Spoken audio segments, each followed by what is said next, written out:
We have a real-time strategy is incredible and you should play it. Cloud Cuckoo Country. I mean, everything after... Hold on. What? Nah, it's fine. It's fine. I'll read later.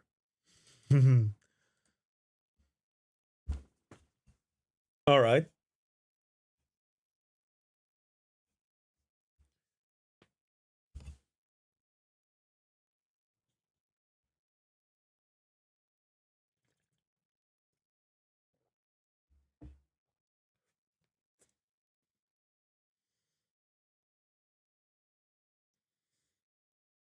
Oh, yeah. Shit. Fun I only recently got into the series a few years ago you never with notice. Age of Empires 2 Definitive Edition, and it was the gateway you to won't an notice enormous that the amount of fun. Not only did it introduce me to one of the best game series of all time, and not only did it introduce me to the RTS genre as a whole, but it also led me to one of the most fun PvP multiplayer experiences I've ever had. And I normally suck at competitive games.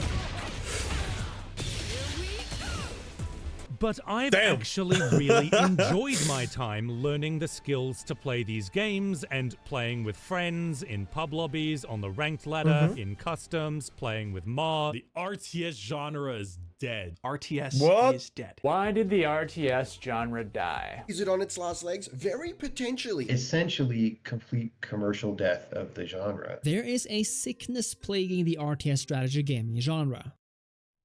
Oh boy, what have I wandered into? As someone who is relatively new to the RTS multiplayer scene, I've had a pretty hard time squaring my experience learning the genre with all of the RTS discourse I see online. First of all, I find the claim that RTS is dead is just overdramatic hyperbole, because new RTS games are still being made regularly, and there are still plenty of active RTS communities. But the genre is undeniably in decline, and fans have been trying to figure out why that happened and what needs to be done to revive the genre. Now, personally, my experience with RTS is just that it's that I'm too retarded for it. And I'm not having too much fun. I don't enjoy RTS, right? Personally. That's all. I think it's, you know, a good game. I mean, Total War was fine when my hand was being held and I knew what I was doing. Kind of. That was kind of fun. But playing it on my own without holding it, Free rats attacked me and then, oof. Hello, Russian. Ishakovsky. Ah, hello. Right, I hope I said that correctly, by the way. I mean, RTS is not on the same level as they were years ago. Yeah, I mean, RTS was one of the more advanced gaming systems that there was at some point. Let me enjoy niche genre, you mainstream media cocks! True. I'll say up front that I'm not going to be sharing what I think made the genre decline. I only properly started paying attention to the RTS scene in the past few years, and I've heard too many different explanations already. From it was killed by a lack of innovation, to it was killed by a lack of quality games, to it was killed by some kind of genre-wide pivot towards esports. Esport? Really? To it was killed because RTS games are too difficult or expensive for modern developers to make. To it was killed. How are they expensive to make? Too expensive? An RTS? For the love of God, people still play what is that game called that I saw the German YouTuber play? Not Civ. Fucking Villages? No.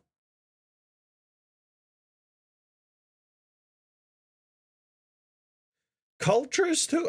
No. Oh, I don't remember. Fuck. My friend joked about that RTS played by 40 or something dudes or Russians. I gotta babysit my sister? Damn. Age of Empires? Oh, hell no. It was a very short name. One word and then two on it. Or something.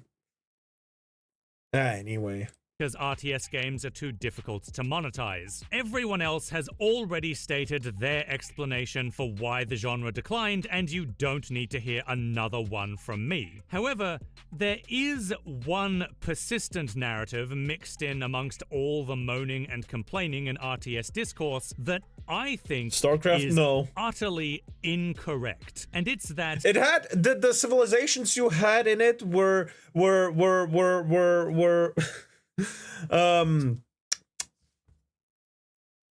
Mayans? What else was it there?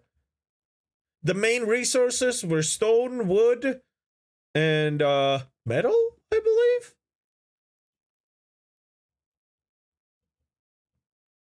Was there Indians as well? I don't know. But there were Mayans, for sure. But I don't remember all of it.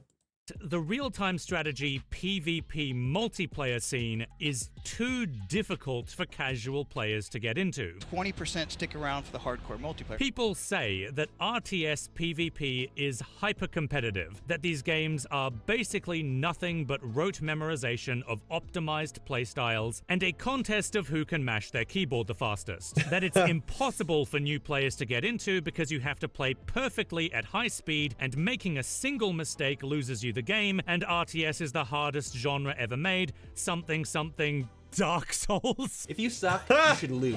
And that's just completely wrong. It's false. It's untrue. It's fiction. We made it up. It never happened. First of all, just a few years ago, I was a new player, and I found learning the PvP not only possible, but actually very easy. Second of all, competitive ranked 1v1 isn't the only way to play real-time strategy. My god, these games are so customizable. You can play in teams, in free-for-alls, there are tons and tons of maps, factions, unique game modes, and you can mess with game settings and install mods. My god, the modding scene of these games is just insane, also responsible for inventing several other gaming genres. There's so much that you can do in the multiplayer of most RTS games that isn't just 1v1 competitive. Hold on.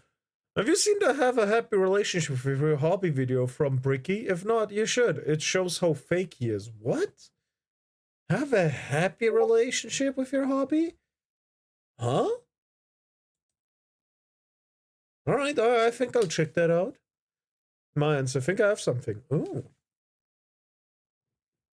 Ranked, and it's so much fun. But here's the thing. If you don't play RTS multiplayer already, I know that telling you this isn't likely to encourage you to play or to stick with the multiplayer, because I'm quite late to this party and therefore far from the only person to sing these praises. Wait.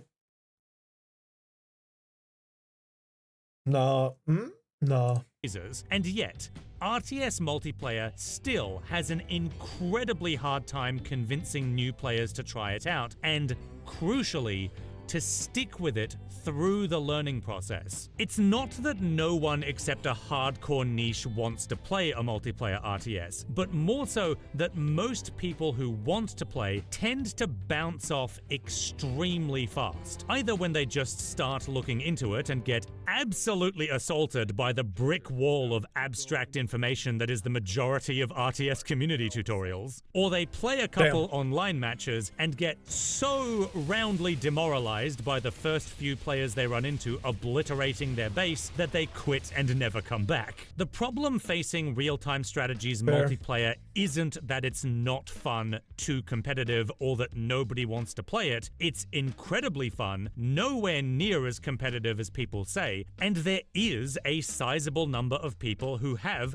at some point, wanted or even tried to play one. The problem is onboarding. It's an age-old question of game design so cliche that every self-styled video game intellectual has already done a play-by-play of a video game level at this point, but how do you get players to stick with a game through the learning process? This question has been answered a million different. Honestly, I like just figuring shit out. Usually, I like to just being told this button does that. Done. Applications? Your creativity. That's it. I like that. Dark Souls free. The tutorial is perfect. Hot take. The tutorial in Dark Souls free is perfect.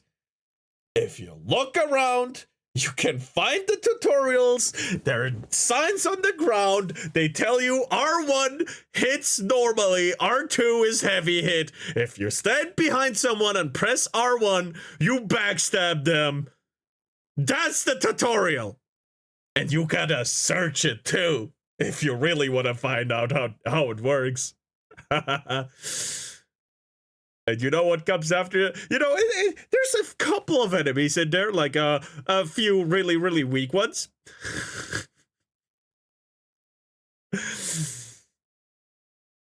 And then they hit you with Gundyr.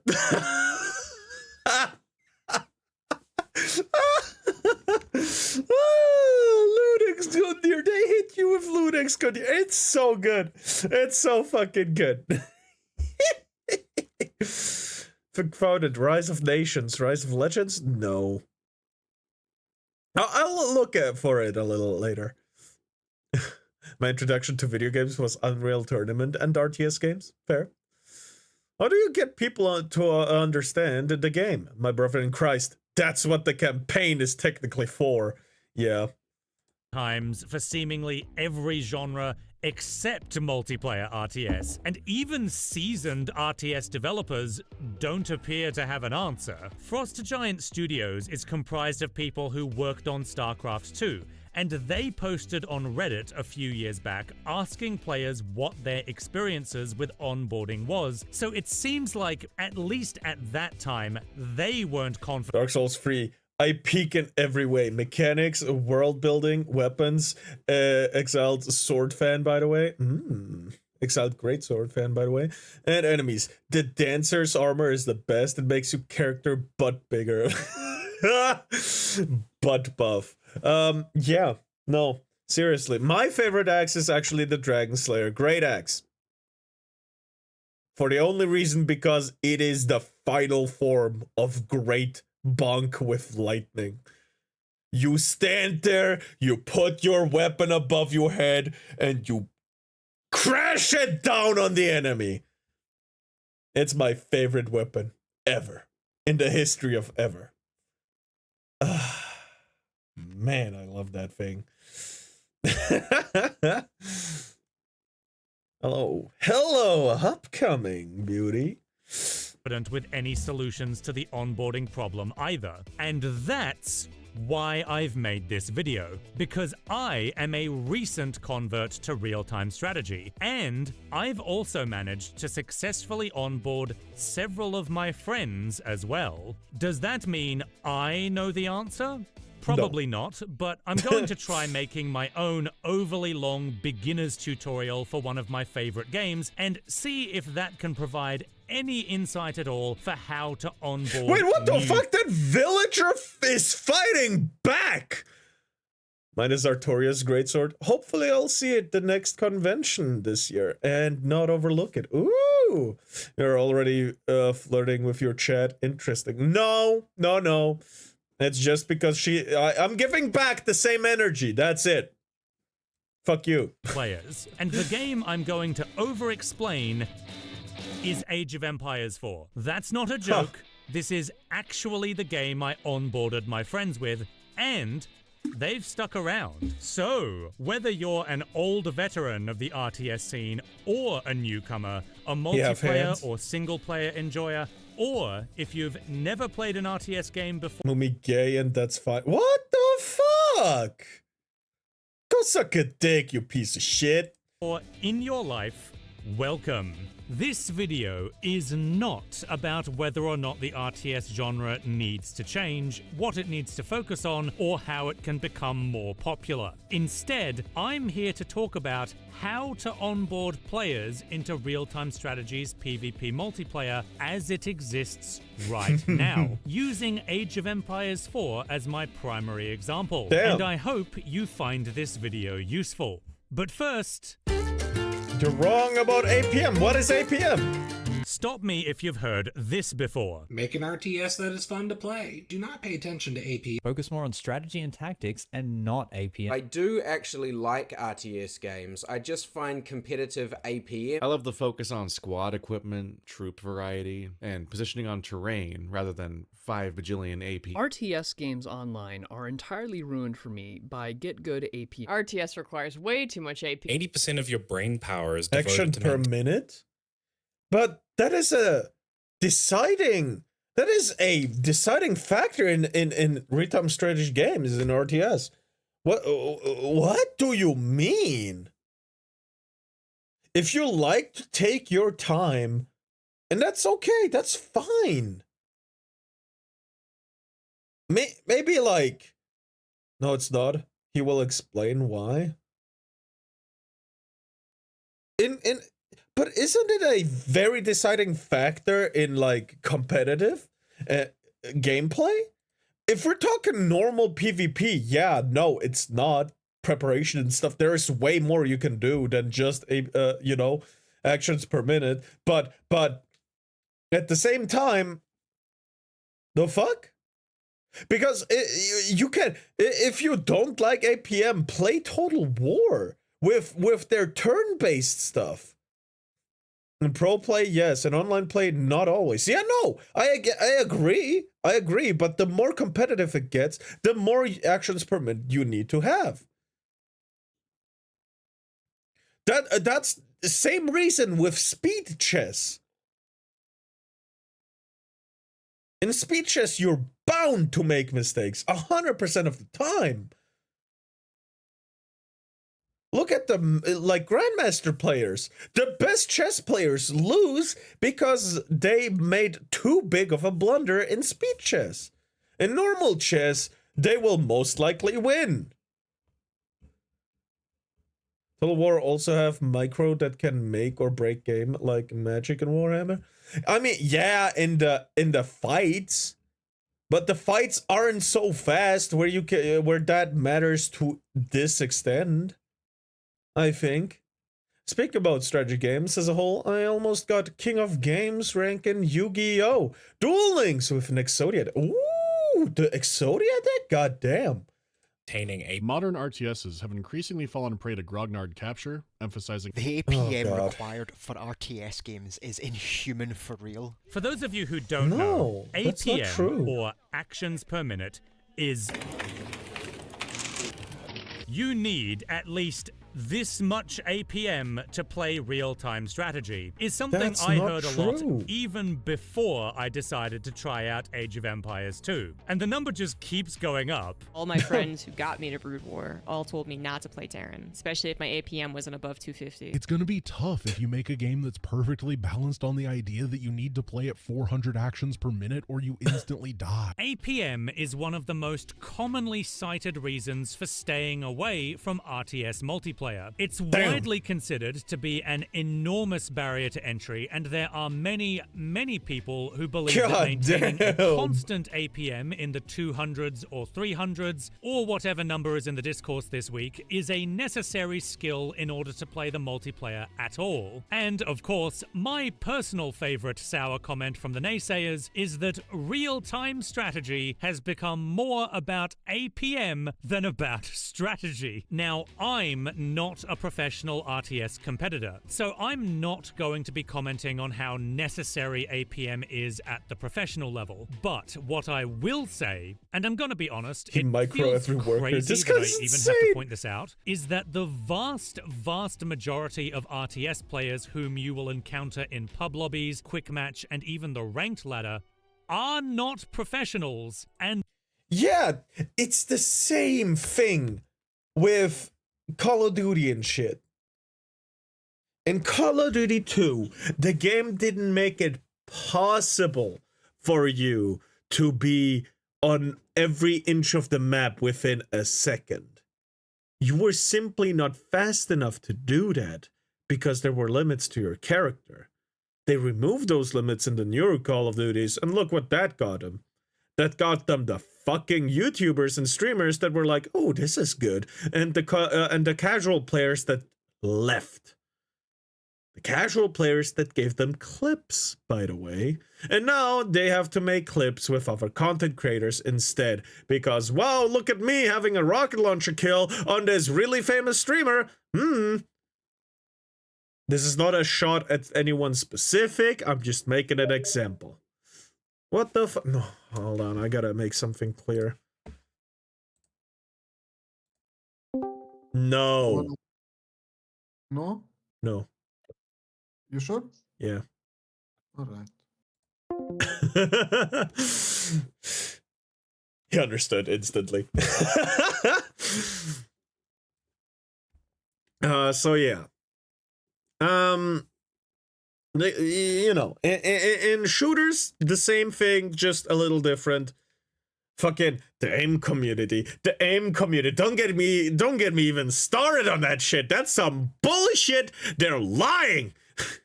At least 90% of the aim community is fucking cheating. I'm not saying everyone. Again, 90%, 10%. I'm sure there's some people that actually train their aim and they're actually getting really fucking good at aiming, and that's fine. That's okay. But they train, usually those that do that train for one specific game. Yes, they have a basic aim level on other games, but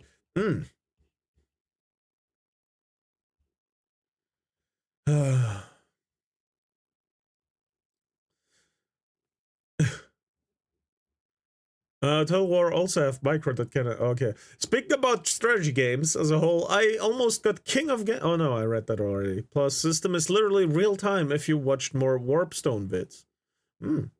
Or you could do that, I do, and just make never-ending wall and gun. Huh.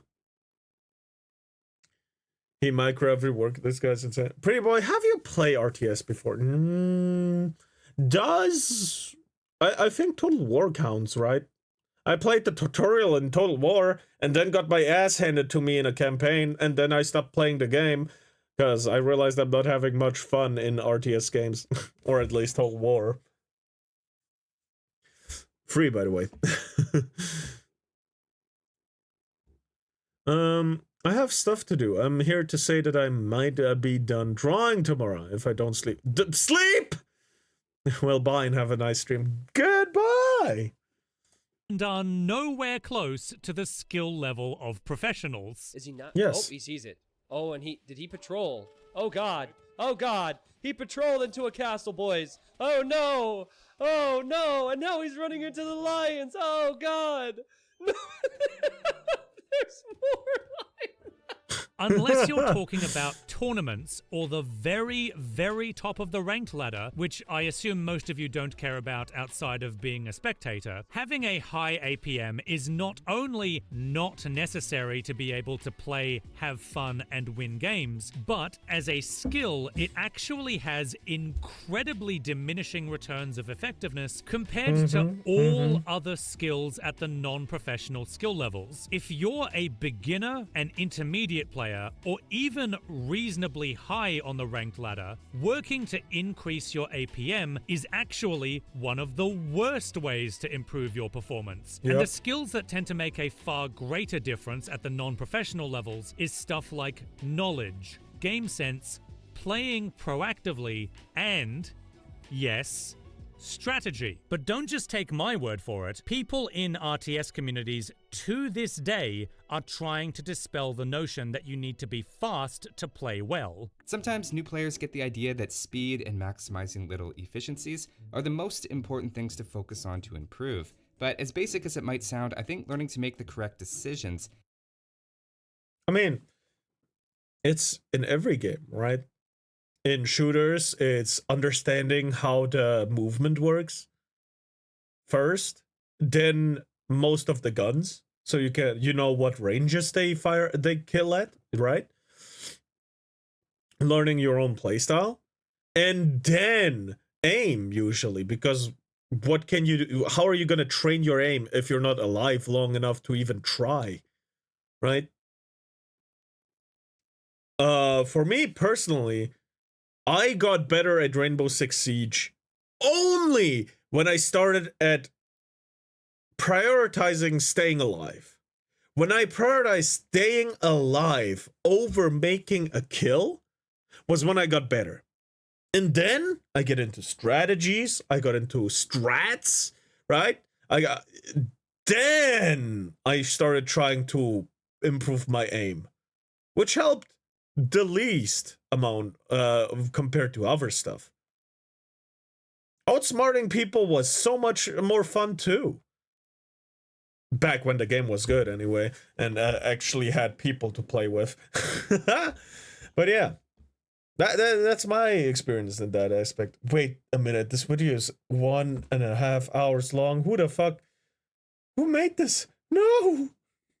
It can be way more important than flawless execution when you're just starting out. I am telling you, your APM has nothing to do with your skill level. We had pro gamers in StarCraft that were top level and they had 100 APM. I think it would be healthy to admit that while professional play is absolutely cutthroat intense action all the way through, it's not that way for 99% of players. If most people knew most ladder games were more like two drunk toddlers fencing with pool noodles, the intimidation factor would be significantly lower. Actions per minute has long been the red herring of the RTS genre. The most common misconception about real-time strategy is that high APM is one of the requirements to be able to play the game, but in actuality, it's merely an extra edge that you can give yourself after you've mastered every other skill in the game. There's a website that tracks Age of Empires 4 stats called AoE4world.com, and one of the stats it tracks is the average APM of individual players during their matches. Now, these are averages, 16? So don't take this as any of us maintaining a constant APM from start to finish. In reality, an average player's APM goes up and down several times over the course of the match as things become more or less chaotic. And APM measured as a game-wide average will also be slightly inflated by players spam right-clicking the ground when there's less things going on because it makes us feel like pro players.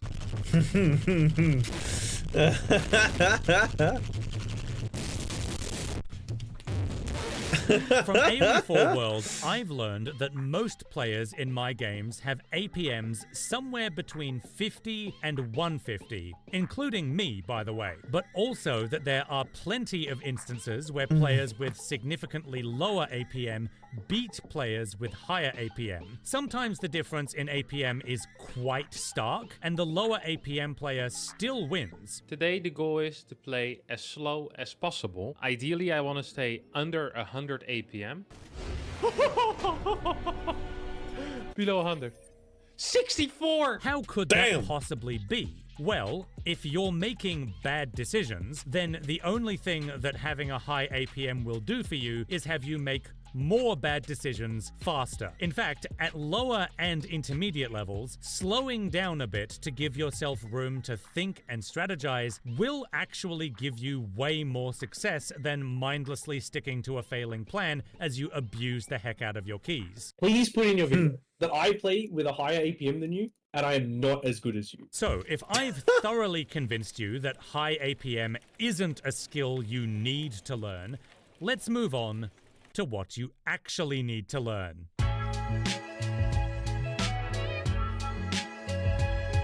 When you get down to it, your classic real-time strategy game with workers, base building, and individual unit control is probably going to be a skill-based game no matter what, which is probably still a turn-off for the people who would rather be playing a city builder instead, but skill-based game... What? I would love to see Moonby play a Raid Alert free campaign for a stream. It would be so funny. I don't know, man. We're both talking about RTS, brother. I don't know. Doesn't mean an esports game. Esport? Really? There are many games I could use to make this point, but really the best one is...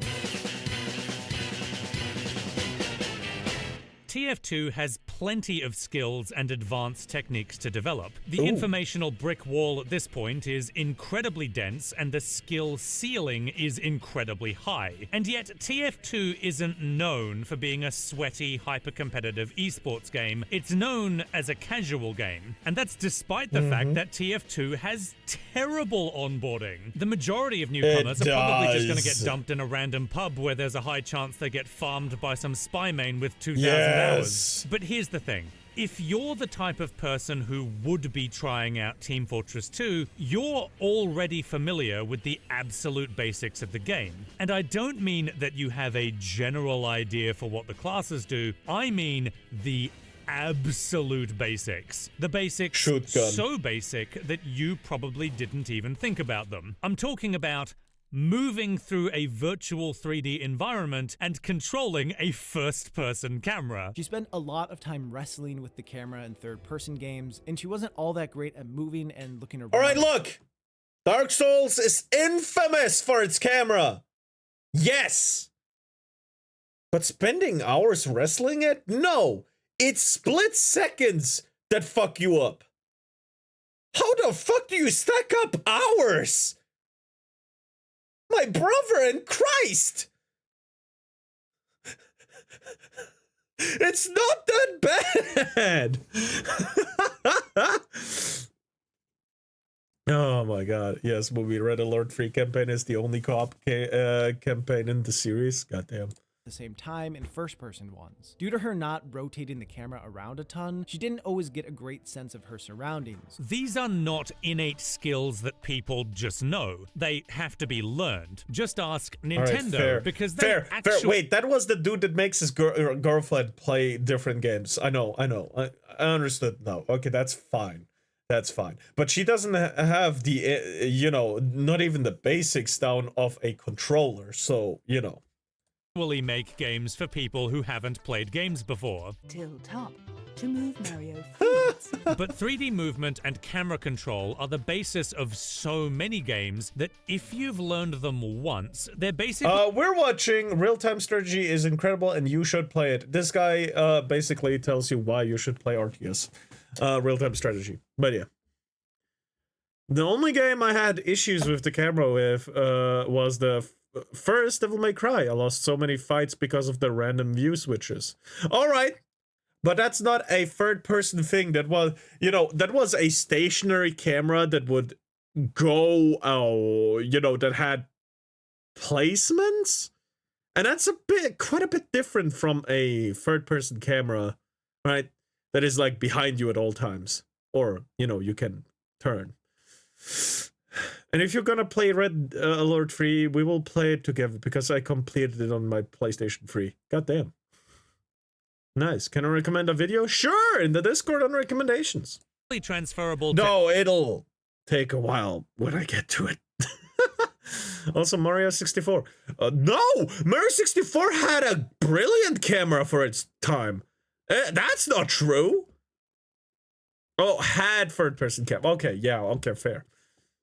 Every game where you control a character in 3D space. The reason you don't have to learn Team Fortress 2 from scratch is because you were trained how to control a character in 3D by other games. So even though you're faced with terrible onboarding, an informational brick wall, and a high skill ceiling, you at least have a solid baseline of fundamentals to ground you as you learn the game. Now, needless to say, real-time strategy is fundamentally different from most video game genres. Its basics are a lot more abstract, and even at its peak over 10 years ago, it was never as popular as shooters. That means that basically all newcomers won't have transferable fundamentals when they first try out the genre, and that's really going to stand out when they try the multiplayer. When most newcomers first queue into an RTS match, they're basically the equivalent of a confused grandparent. I don't understand what's going on. Is there a Mario? How do I make my Mario do things in this game? So any effort to onboard newcomers into real-time strategy must start with the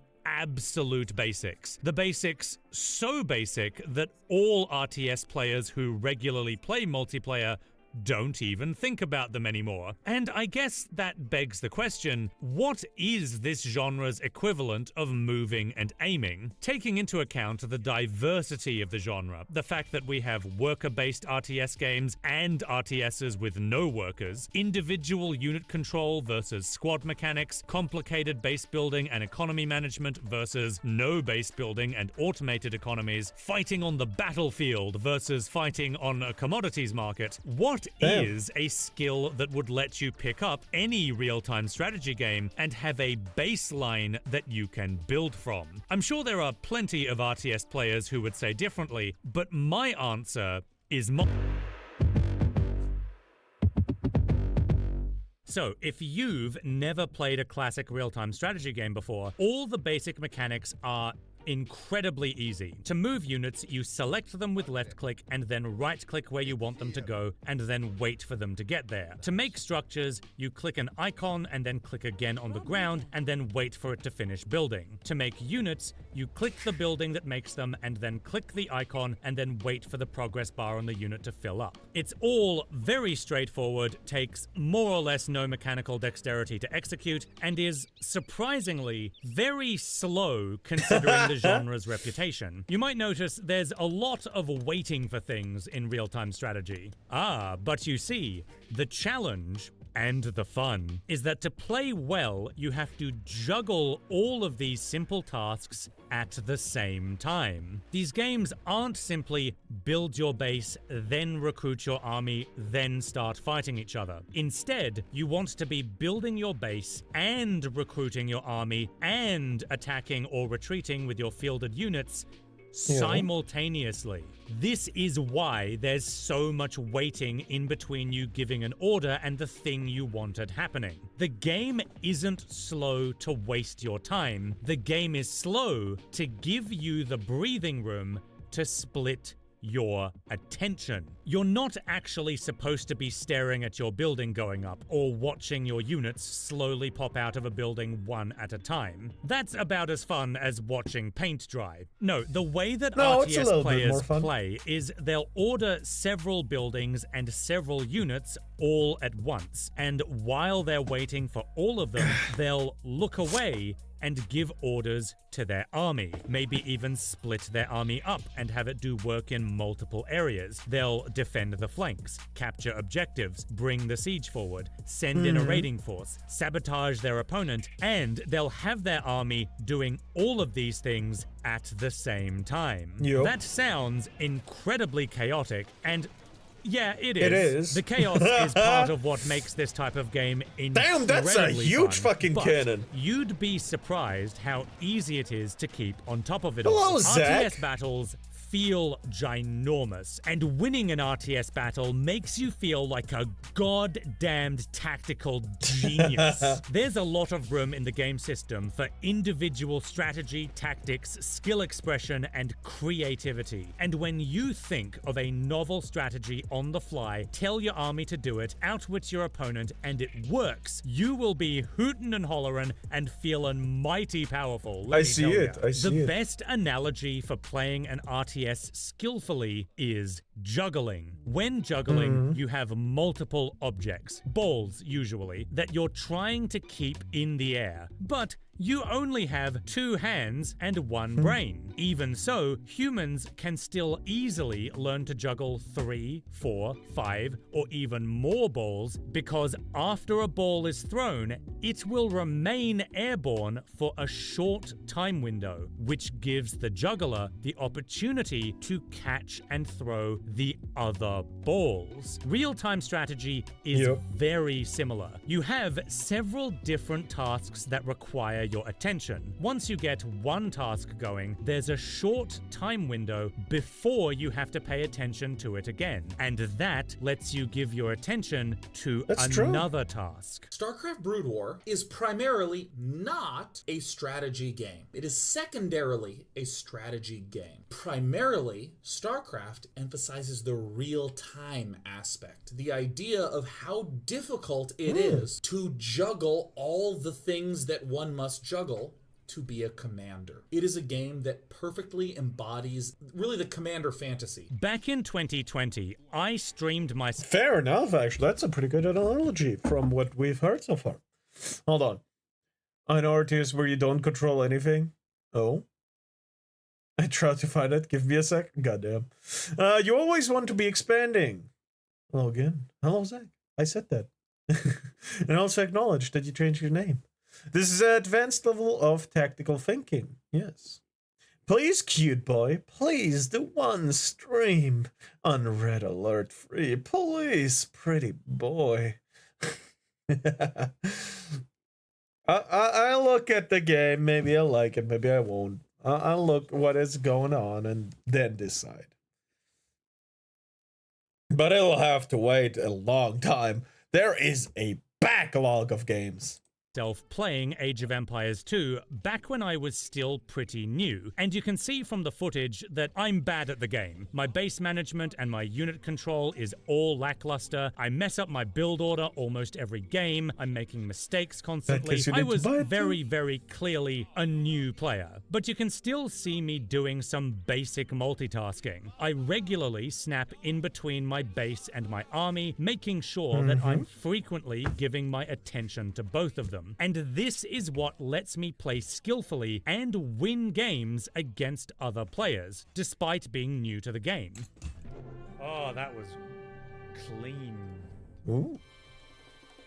The same thing applies to my friends whom I onboarded into Age of Empires 4. One of the first things that I told them was that an RTS is a multitasking game. So instead of focusing on learning stuff like unit counters, army compositions, economy management, and a brick wall of other information about the game, the skill they ought to focus on developing first should be their multitasking. And it worked. Once they had the baseline of multitasking learned, which didn't take very long, by the way, they started winning games against other players, and they were then far more eager to continue getting good at the game and actually start learning things like unit counters, army comps, and so on. When I first start playing a game, there's only a certain willingness to put up with things. But as the game goes on and I become more invested over time, my willingness to learn actually grows. I actually think this reveals a massive problem in RTS community tutorials. Most beginner tutorials in the RTS community kinda assume that players already know how to multitask, and instead teach people about stuff like macro cycling or how to optimize your build order. So what is a cycle? Well, we're talking about macro cycles. So this is going to be one of our underlying concepts. Beginner. Jump to our natural, queuing up Bullshit. 2 SCVs per command center, dropping as many mules as we can, building 2 marauders and 4 marines, and then we are adding 2 supply depots. And we do that every 25 seconds. So in this video, I hope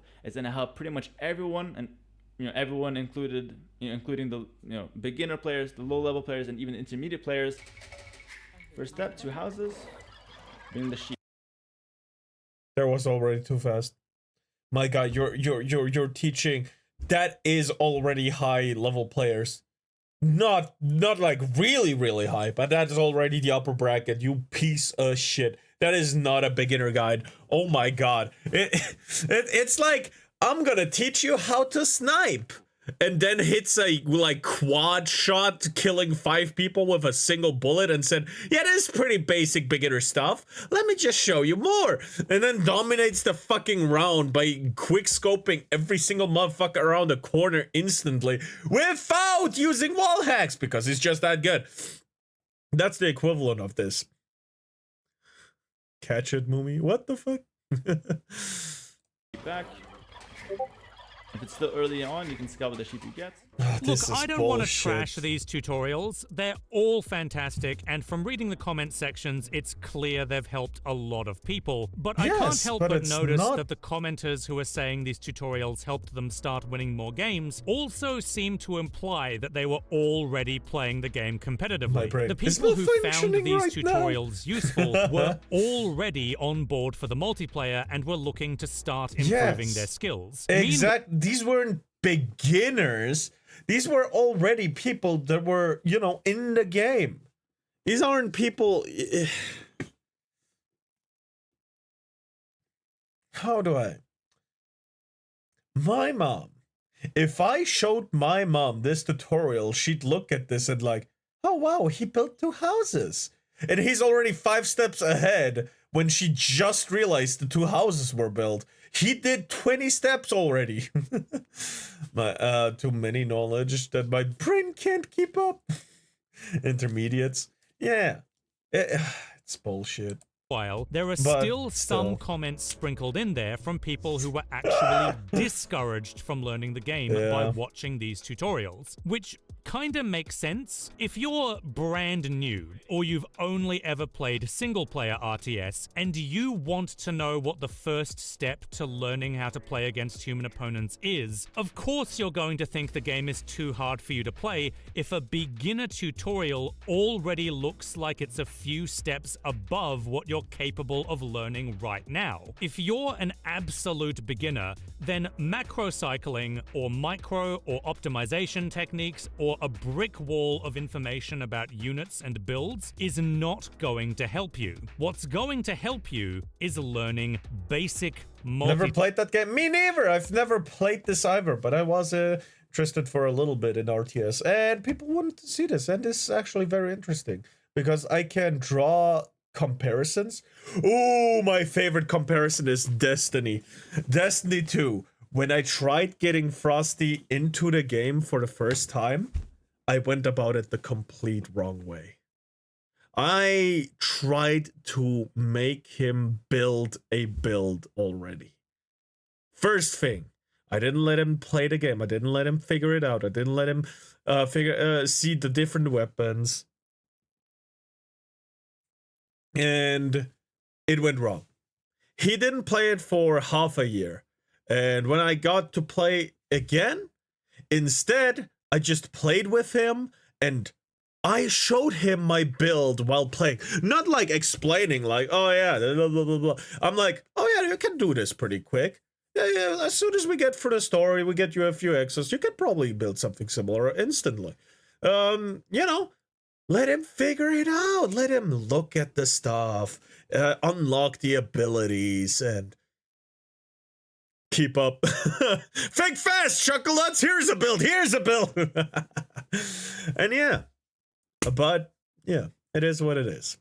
Tasking. So how do you learn that? I think the juggling analogy is still useful here, because juggling instructors won't get you to immediately start juggling some difficult number of balls. Instead, they make you start with 1 ball, then move up to 2, then 3, then 4, and so on, building up more as you become better. You can approach RTS multitasking in exactly the same way, learning how to perform 1 task at first, then move up to 2 tasks, then move up to 3, then 4, and so on. Pretty much as soon as you can juggle 2 tasks to a competent level, you're ready to start playing games with real human opponents. And before you know it, you'll be managing ginormous empires and fielding massive armies that are spread all over the map, and you will feel like an absolute god.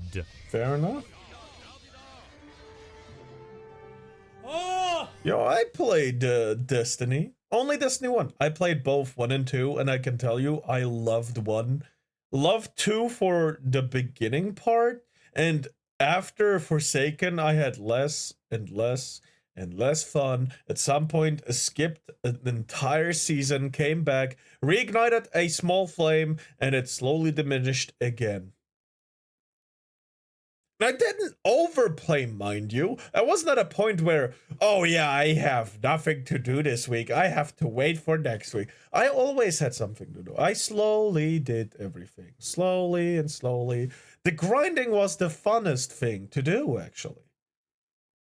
But at some point, I was just looking at the builds that I liked to play and see them absolutely get decimated because people found ways to make them absolutely broken. And I was like, this is no fun. When only 1 or 2 builds are viable per season. Like, what the fuck? Man. Expect the level of competence to play. Played the first Descendant in that kind of game. My friend escaped Destiny into the Warframe. Warframe I guess, is good. I can't talk too much about it because again, I didn't play it for a very long time. But it is also a lot to get into. But before we get ahead of ourselves, I think Age of Empires 4 might be the best game for a beginner to learn RTS-style multitasking with. Let me walk you through.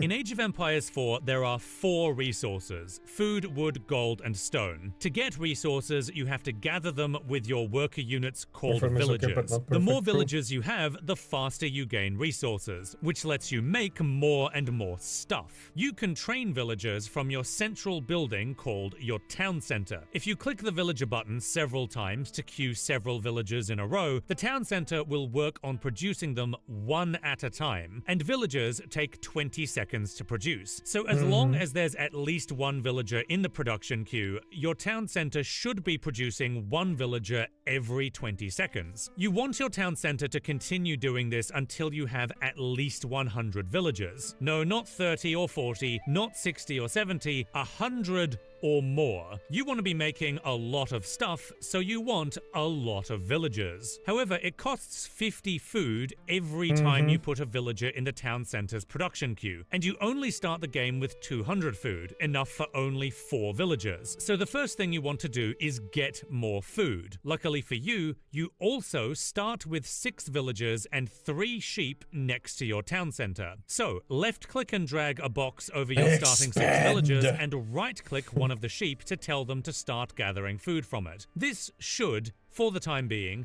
be enough to let you continuously train villagers from the town center. Now, when villagers spawn on the top right side of the building for some reason, they'll need a task to do, typically gathering resources, and it will take too much of your attention to individually order every single new villager yourself, so instead, with the town center selected, right-click on a resource to set the building's rally point. What a rally point does is it orders any new unit created from the building to move to the rally point without you needing to tell them yourself. And if you right-click a task that unit can perform, the unit will start doing that task after it's moved there. So if you, say, wanted your next 5 villagers to gather gold, you don't need to order every single villager to work on the gold pile after they spawn. Instead, you can just queue 5 villagers in your town center and right-click the gold pile once, and you don't need to pay attention to that task again for a minute and a half.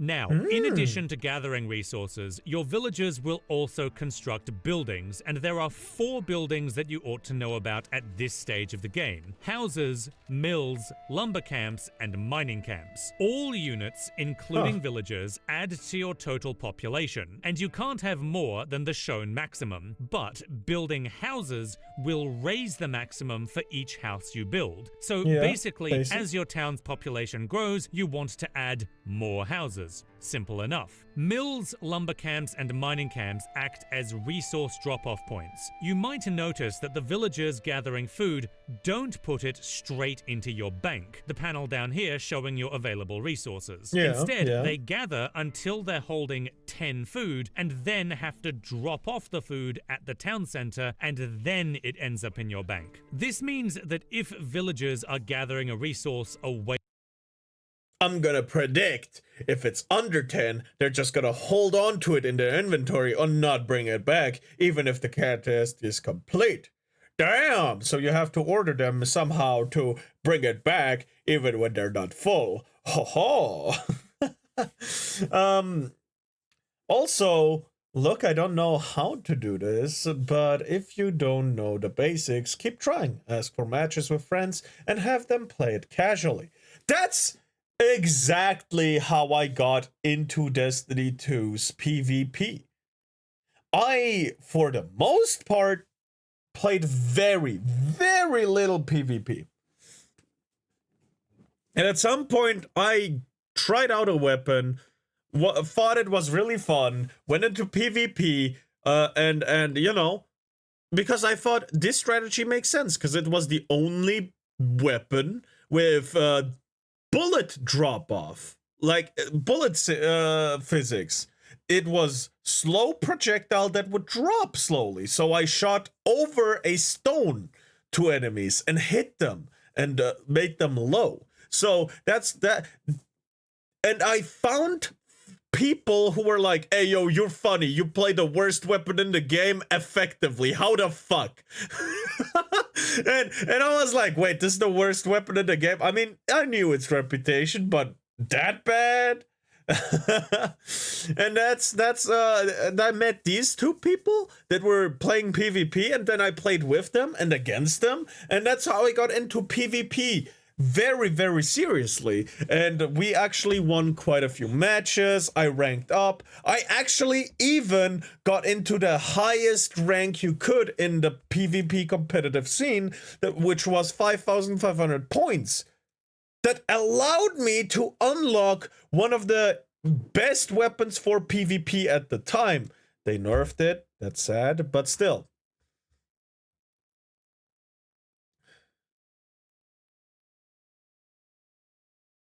Find some F2P decent RTS and explain him how to do shit. Nah, I can get Mumi into RTS. Please, no. From the town center, they have to make a long journey back every single time they gather 10 of a resource, which is very slow. We want as many resources as we can get as fast as possible, which is where mills and camps come in. A mill acts as a drop-off point for food, a lumber camp for wood, and a mining camp for gold and stone. So as you move villagers further out to capture more resources, you always want to build the appropriate drop-off building as close to that resource as you can to make sure your villagers are dropping it off fast. You can also free up your attention by using Shift Command. When you command a unit to do something while holding Shift, instead of the unit stopping what it's doing and going to the new task immediately, it queues the command as the unit's next task. So if I want my villager to build a house and then a mining camp, I don't have to wait for the villager to finish building the house and then order the mining camp. Instead, I can order the house like normal and then,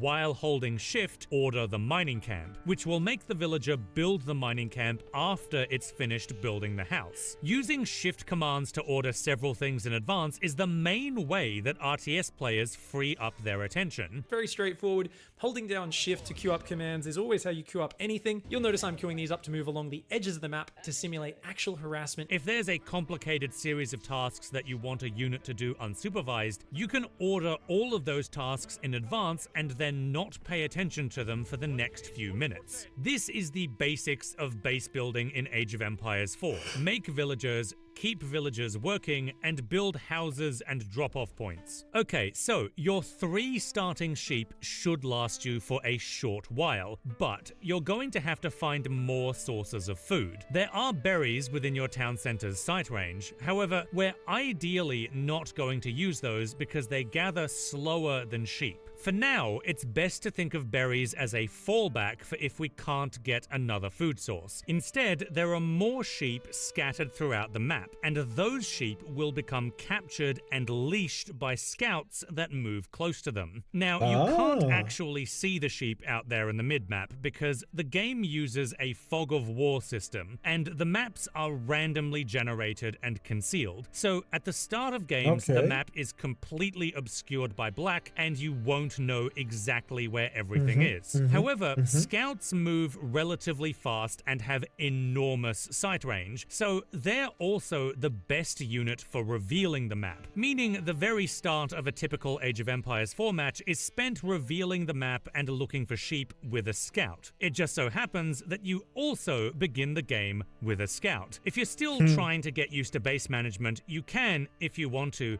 just hold Shift and right-click your scout around the minimap to set a bunch of waypoints and then set the last one back at your base. But if you want to learn multitasking, here's where it starts.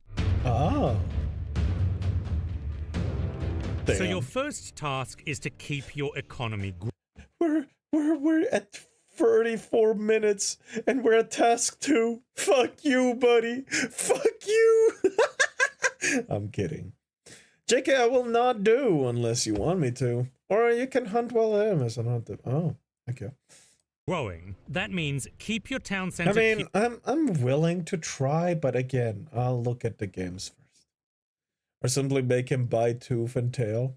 With villagers at all times. Make sure all villagers are working at all times, either gathering resources or building something, and make sure to construct the buildings you need to develop your base. At the same time, your second task is to explore the map. Keep your scout moving into new areas and make sure to look at it once every few seconds, as there are a couple of things you need to pay attention to. The first is that the capture range for a sheep is shorter than the scout's line of sight. So if you spot a sheep, tell your scout to move towards it to capture it. The second thing you need to pay attention to is back at your base. Those sheep under your town center aren't going to last for very long, so if at least one sheep has already been used up, that's a sign that you ought to bring your scout back to your town center to drop I'm sorry, off Mumi, I tried and I just can't sit through this video. Help me back later. That's okay, brother. That's okay. whatever sheep it's found, so they arrive before your villagers run out of sheep to Not gather everyone's from. cup of The tea. third thing you need to pay attention But I to am is your interested. opponent's town center. Town centers have a ranged attack that fires at enemy units that move in range, and villagers can also be garrisoned to increase that attack. Meaning, if you run your scout in range of your opponent's town center, it's probably gonna be shot to death. And if you had sheep following you, well, you've just gifted them to your opponent. The enemy town center is the only threat to your scout on the entire map at this stage, and it doesn't move, but you also can't see where it is at the start of the game. So you will still want to be paying attention to where your scout is going so that you don't accidentally lose your scout to it. The enemy town center will always be on the opposite side of the map, so you do have quite a lot of the map to explore before your scout is in danger. But since your opponent's base is something that you'll want to scout eventually anyway, it's kind of unavoidable that you will need to pay attention to your scout as you try to find it. This stage of the game is the perfect opportunity to practice basic multitasking. When looking at your base, first check your town center queue, and if you see less than 2 villagers in the queue, add at least 1 villager. Then take a quick second to check if there's anything else you need to do, like set a new rally point or make something like a house or a drop-off building. Then focus back on your scout and control it for a few seconds, keeping an eye out for any sheep or enemy structures. Then go back to your base and repeat, changing your focus from your base to your scout and back again repeatedly at a comfortable yet frequent pace. Now, there are several ways to move the camera between your scout and your base. The worst way is scrolling the camera by putting your cursor to the side of the screen. Never do this when you want to move the camera long distances because it's clunky and it's disorienting, and you'll spend way too much time finagling the camera to exactly where you want. Only scroll the camera when you want to adjust your view, like when you want to move it slightly to see something that's a short distance off screen. The second way to move the camera is better for moving it long distances, and in fact, you'll be doing it a lot during the game anyway, and that's clicking the minimap. By clicking the minimap, you snap the camera to wherever you clicked, and this is a great way of focusing instantly on anything that requires your attention at any time, and I recommend doing this a lot. If you hear an alarm and see a red circle on your minimap, just go ahead and click it, because the game is telling you that you need to pay attention to it now. But this is still kinda cumbersome for something that we want to be doing every few seconds. The minimap is all the way down here, and almost everything that you actually want to be clicking is in the center of your screen instead. So it's not something that we want to be doing all the damn time. So the final and best way to refocus the camera is with hotkeys. Now, I know some of you winced, but don't worry, you don't need to learn all the hotkeys. Controller schemes. Stop it. Actually, I want to see how effective these are. Memorize this. Who can tell me what the stealth button was? Yeah, I thought so. As you learn the game, hotkeys will just be something that you can incorporate one at a time into how you play as they become useful. To start, I would recommend only using 2 hotkeys, H and 1. By default, H will snap the camera to your town center and select it. So H for anytime you're home. looking at the mid-map and want to focus back on your base, you can press H and you'll be instantly looking at your I'm base. sorry, I'm bothered because he says H and not H. Do you say it H? Me too, I lagging a lot. Is it my issue?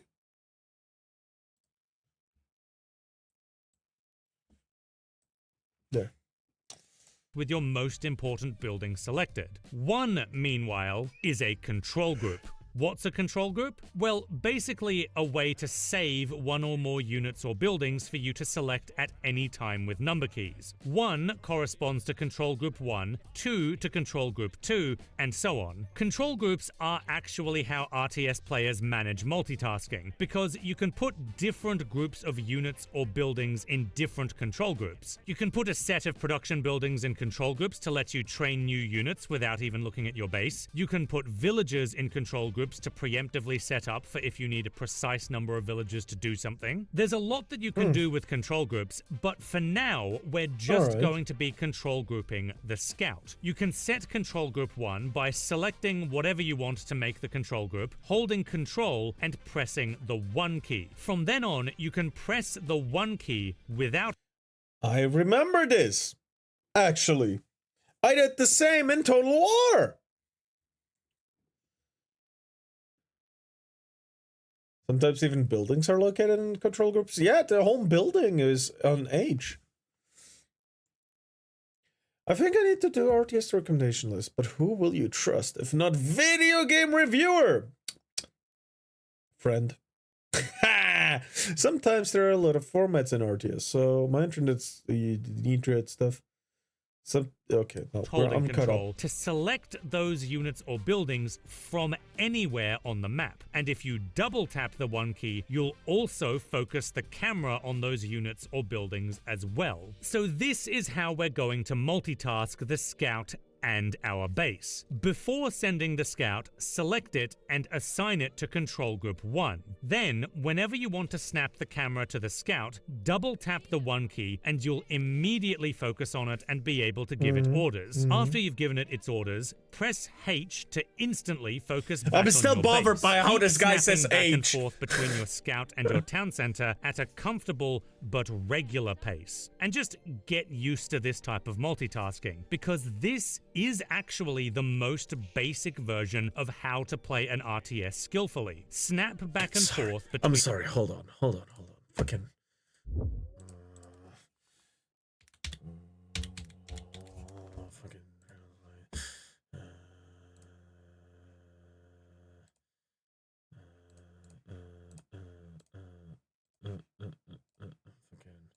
Doesn't fucking matter. H. H. He's saying it wrong! between 2 or more simple tasks and regularly give both of them your attention. Later in the game, instead of simply building up your base and controlling a scout, you'll be managing an already built up base and controlling an army. And the exact same principle applies for developing your multitasking as a beginner. Don't just focus on one of these things for minutes at a time and neglect the other. You have to check on both of them multiple times each minute. Bind your entire army to control group 1 and keep snapping back and forth using H and 1 to manage both. Now, in an RTS game, you're always trying to work towards something, and in the Age of Empires game, that something has typically been advancing through the ages, the mechanic that is the series' namesake. In Age of Empires 4, there are 4 ages. You start in the Dark Age, and you can advance to the Feudal Age, then the Castle Age, then the Imperial Age. I know, very original. Each age unlocks more stuff for you to do, more units and buildings and technologies and so on. Dark Age is basically your warm-up. You have access to very, very little in the Dark Age, and for this reason, you can use Dark Age to practice basic multitasking every time you start a new game. I would recommend doing this even if you're only playing against AI. Put your scout on control group 1 and just always use the first 4 or 5 minutes of the game as an opportunity to get used to multitasking. But, of course, we want to be able to advance to the next age so we can make a proper army. In Age of Empires 4, you advance to the next age by building one of two special structures called landmarks. Your first landmark costs 400 food and 200 gold, and right now you might be thinking, okay, this is starting to feel a bit overwhelming again. You've just explained to me that I have to pay attention to both my base and my scout, and while I'm thinking about both of those things at once, I have to also figure out how to balance my early economy to get specific resource numbers while I'm also spending one of those resources every 20 seconds. Yep. So I have to figure out how to divide my villages up between resources and make that decision with each new villager that spawns. And this is where I tell you that you don't actually need to figure all of this out on your own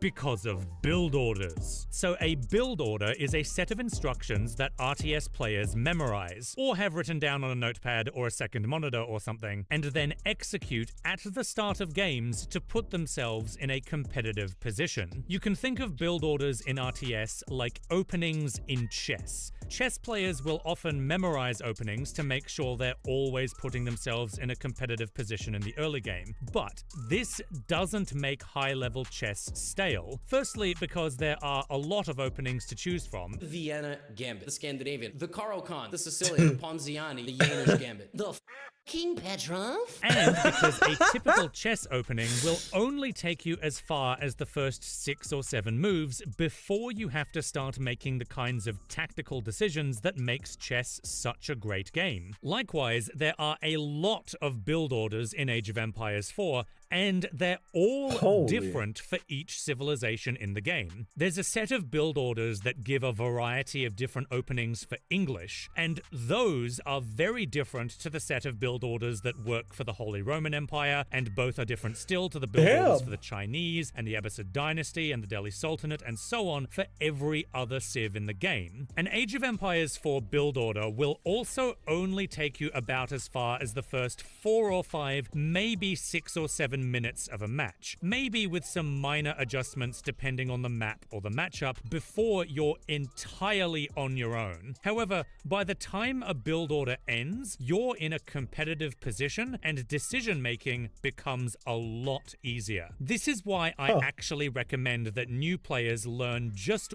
one build order to start with, because it can seriously reduce the decision anxiety that faces a lot of new players when learning how to navigate the early game. Fair. You don't have to worry about how to divide up your villages or what buildings to make or anything like that. If you know one build order, then all of that is decided for you in advance, and you can focus on just your multitasking and your strategic decision making. And then, once you've got a hang of those fundamentals, you can start learning more build orders to vary up your early game and open up a lot more possibilities and variety for you. To show you how straightforward build orders actually are, here's a build order. As the English, put your starting 6 villagers on sheep, then send 1 more villager from the town center to sheep. Then send your next 3 villagers from your town center to gold. The first villager that goes to gold should build a house, then a mining camp. After 3 villagers are tasked to the gold mine, add 1 more to sheep,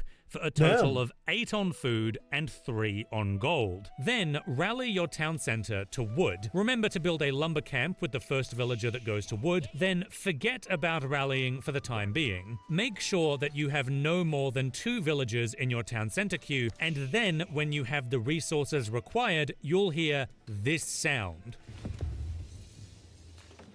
When that happens, drag a box around your 3 villagers mining gold and have them build the Council Hall landmark. The Council Hall is a great landmark because it can train longbowmen. At this point, you're probably approaching the population cap again, so just have a villager on food or wood build a house and then go back to whatever they were doing afterwards. After the landmark is finished, the 3 villagers building it should go back to gold, and you can even queue that command in advance by holding shift. Then click the Council Hall and use it to produce longbowmen until you have at least 5 of them. And that's it. you ought to be less than 5 minutes into the game with a well-balanced feudal age economy and a small force of longbowmen. This build order absolutely isn't optimized by a long shot, but it's a solid beginner build order to learn if you're a newcomer to the genre, and from here, the game gets really interesting. The second age unlocks most of your basic soldiers, and you'll need to build one of 3 buildings to train them from. Melee infantry like spearmen and men-at-arms are trained from the barracks. Ranged units like archers, crossbowmen, and cavalry archers are trained from the archery range, and melee cavalry like horsemen and knights are trained from the stable. Some civilizations also have landmarks that act as military buildings, like how the council hall acts as an archery range for the English, and you can use it to train longbowmen. There's a lot of nuance when it comes to unit matchups, and there's even an entire grid of how favorably units match up against each other, but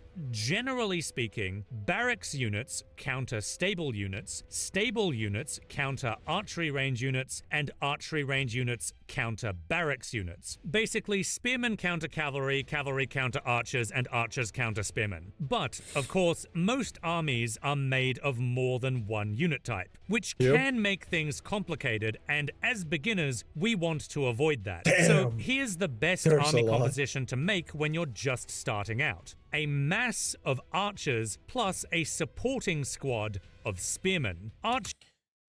That was all of my tutorial gameplay in Total War. Oh yeah, let's do some melee, let's do some range. Done. I didn't know anything about stats. I didn't know anything about effectiveness. I didn't know what was bad. I knew that you needed range units for aerial units, right? Because the melee units can't reach them. But anything else? Nah. You know what fucked me up the most? Leadership. The stat leadership. Man, that fucked me up good. Sometimes even good. Red alert line. Shot them like melons. So in this game we need to age faster than everyone else. Age of Empires. Yeah, for example, I can tell you my build order of Sisters of Battle and Dawn of War 1 if you want. No, I'm good. Rock, paper, scissors, logic. Line from Dawn of War. Do you also hear the voices, the two? What? Huh.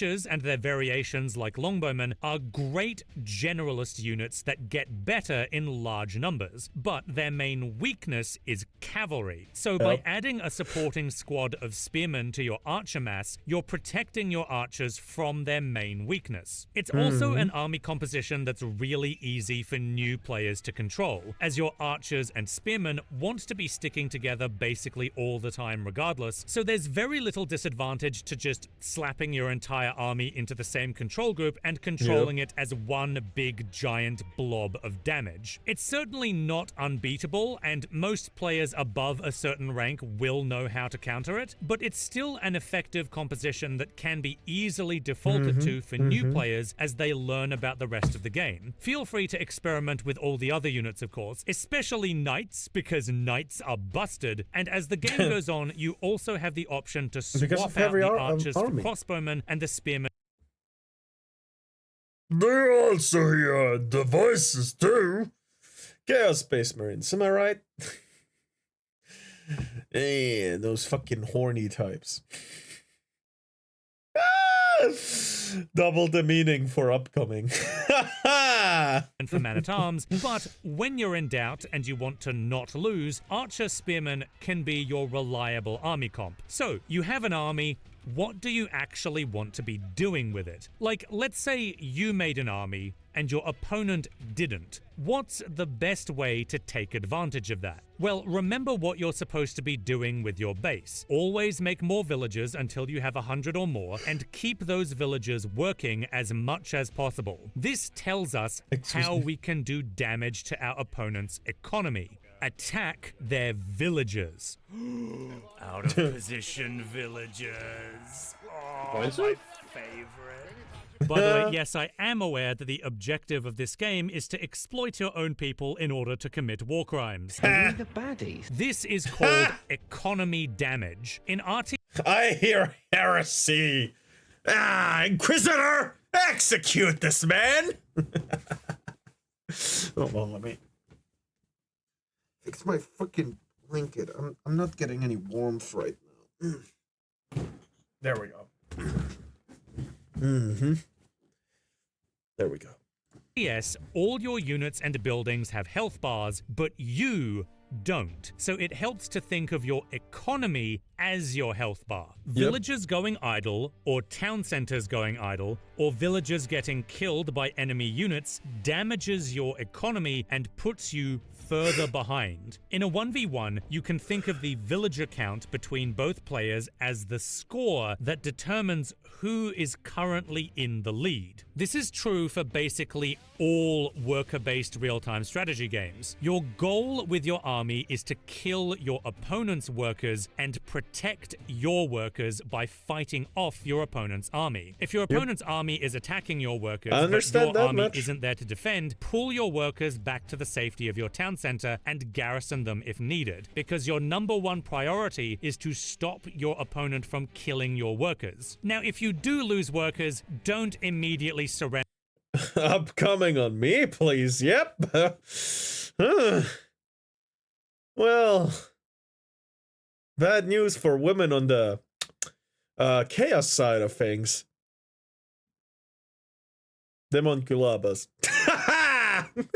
And I know that it's very common to feel like the game is over after a small setback, but it really isn't, especially at the low levels. Everyone at low and intermediate levels in RTS is making mistakes. We're not playing optimally, and most low-level players have no idea how to leverage advantages into a win. So stay in the game. You can bring yourself back to parity, or even swing the game in your favor by counterattacking your opponent and killing or idling their villagers. 247 villagers killed by Vilo. I can't Yeah, get over it. harassing. And I know about 39 that. units killed by John the Fearless, and not units, of course. That's villagers. Like, that's probably the most lopsided KD with bill counts I've ever seen in an even game. Also, if you have idle villagers somewhere on the map, this little box down here will tell you how many you have, and if you click it, it will select and focus the camera on an idle villager. Alternatively, there is also a hotkey for that, which by default is period for some reason, so I rebound it to spacebar because this is something that experienced players will be checking a lot. So by now, what you should be able to do is spend the first few minutes of the game building up an economy while scouting It happened a lot. What happened a lot? The outskirts of the enemy base. You should be able to reach feudal age and then build an army, send that army forward, and start picking off villagers around your opponent's base. It's at this point that if you're low on the ranked ladder, your opponent will probably resign and call you a sweat, which you will find very funny because you probably learned the game 30 minutes ago. But if you're playing against the AI because you're scared to play against other humans, or you found yourself up against the one player in Silver League who doesn't quit after losing one villager to early aggression, you're probably wondering how to win the game. Well, if you go to Castle Age, you can train a monk who will be able to stand on sacred sites and capture them, which will give you a small trickle of gold for each one you capture. But if you capture all of them, a timer will start that counts down from 10 minutes, and if you can hold all of the sacred sites during that time, then when the timer reaches 0, you win the game. Alternatively, you can age up to Imperial Age, save up an absolute fortune's worth of resources, and use every single villager you have to build a wonder, which does the same thing, sets a timer for 15 minutes, and if you keep the wonder standing for the whole duration, you win the game. But of course, the actual way you win the game without sitting on your ass for literal ages is you destroy your opponent's town. Now, you can do this by just making an overwhelming number of melee units and having them burn down all the buildings by throwing torches at them. That works. Or you can try to speed up the process by first building a blacksmith. A blacksmith contains upgrades for your units, buffing their attack and defense, but it also contains the technology siege engineering. If you research this, it gives your infantry the ability ability to build battering rams in the field. Battering rams are a siege weapon. Siege weapons And all they have do unique more damage against buildings. roles. For example, the Springald kills other siege weapons from a distance. The Mangonel deals area of effect damage to clumped up units. As the Mango hits from the top rope and the bottom rope, it comes in from both angles right now, looking like something out of an adult-rated film. It is just disgusting as all the archers get wiped out completely down to 30 seconds. Damn. The puppy paw tabs back in and he's like, oh god, what happened to my damn archers? The Trebuchet can batter away at defenses from long range. The Bombard is a universal building destroyer.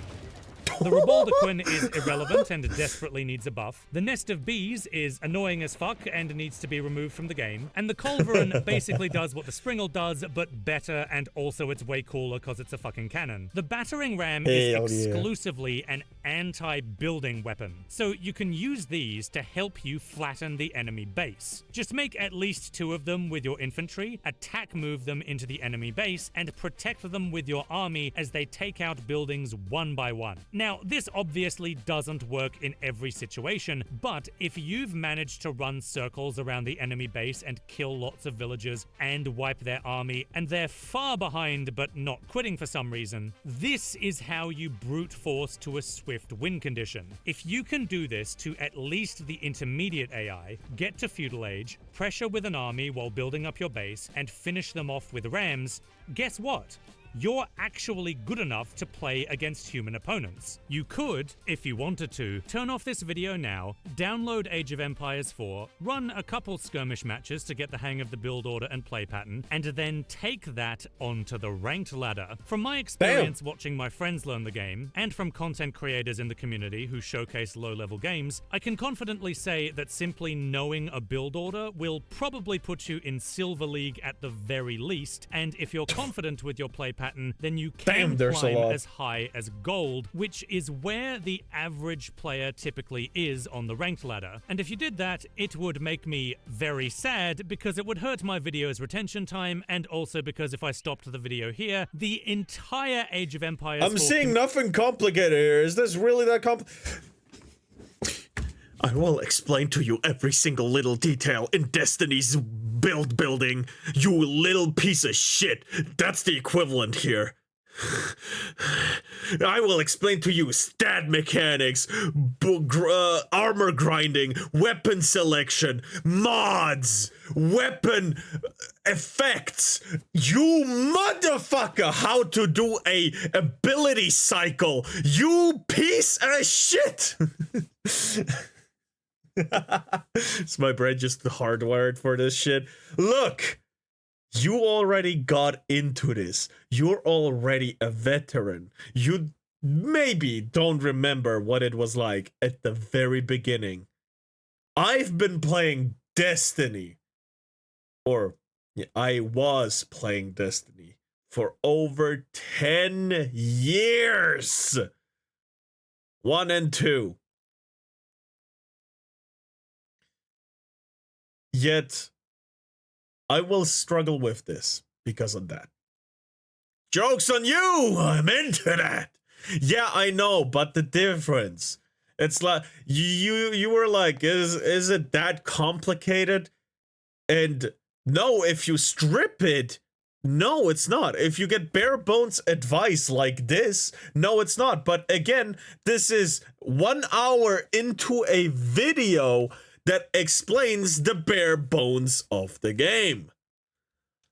You can't like, that's not a comparison. RTS are not hard, just make a lot of things. So pretty boy, well, how was your day? Actually, really good, because the stressful time at my work is actually over. We have a little bit more chill time now. Because the stressful part is over until emergency stuff comes in. But yeah, I can explain this game build. If you think Destiny is hard, you better think again. No, Destiny is not hard the same way RTS is not hard. But if you get all of the information at the same time, you're fucked. If you try to explain someone who just started playing Destiny how to make a high-level build when he doesn't even have 5 exotics unlocked, you're a dumbass. It's that kind of difficulty. It's knowledge acquirement. Yeah, it's not hard. It takes time. It's not hard, but it takes time. And if you try to do a fast one and explain everything within 5 minutes, it's not gonna work, and it's gonna deter them from actually playing it. Which is what Destiny 2 has done by removing early campaigns. The Red War, Cyrus, stuff like that. By removing those things, they fucked the experience for blueberries in Destiny 2, which objectively made the game worse. Instead of actually downsizing the game files, they just removed content. And we see with Helldivers 2 that was not an issue. That was not a fucking issue that they had.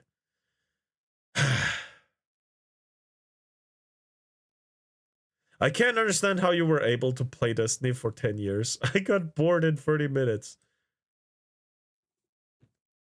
I'm not playing it again. I was about to be like, I'm gonna show you, but I'm not gonna show you because I will not. Fuck that shit. I ain't starting that game ever again. No. Yeah.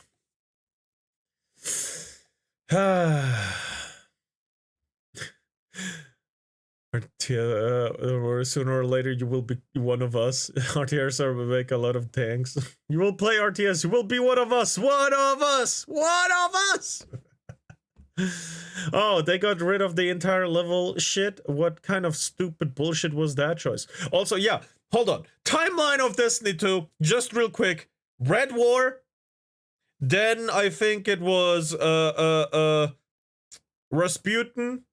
And the whole war AI shit where we rediscover him. Then it was Trials of Osiris, pretty short campaign. Then Forsaken 2, peak! That is the best Destiny 2 was and will ever be. Then we go into like a bit more content, and then they remove the first 3 campaigns.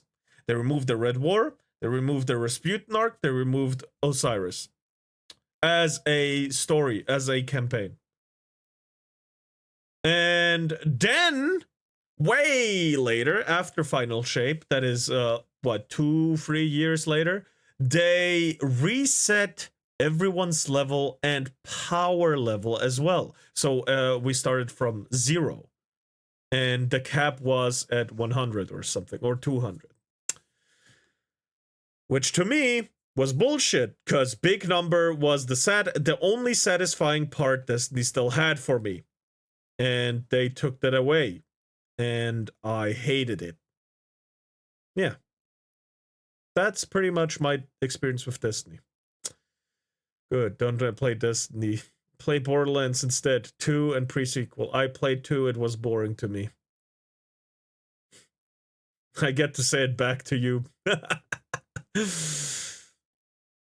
What manner of paste eaters were running Bungie? Yeah. Not a good time. That's scummy. True.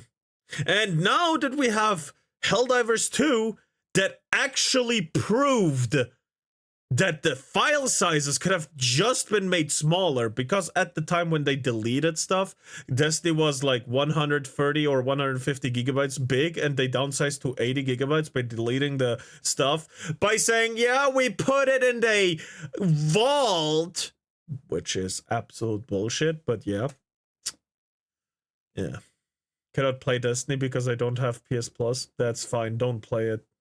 I advocate for not playing Destiny 2. Destiny 1, play Destiny 1 if you can. That's a good idea. But Destiny 2, no.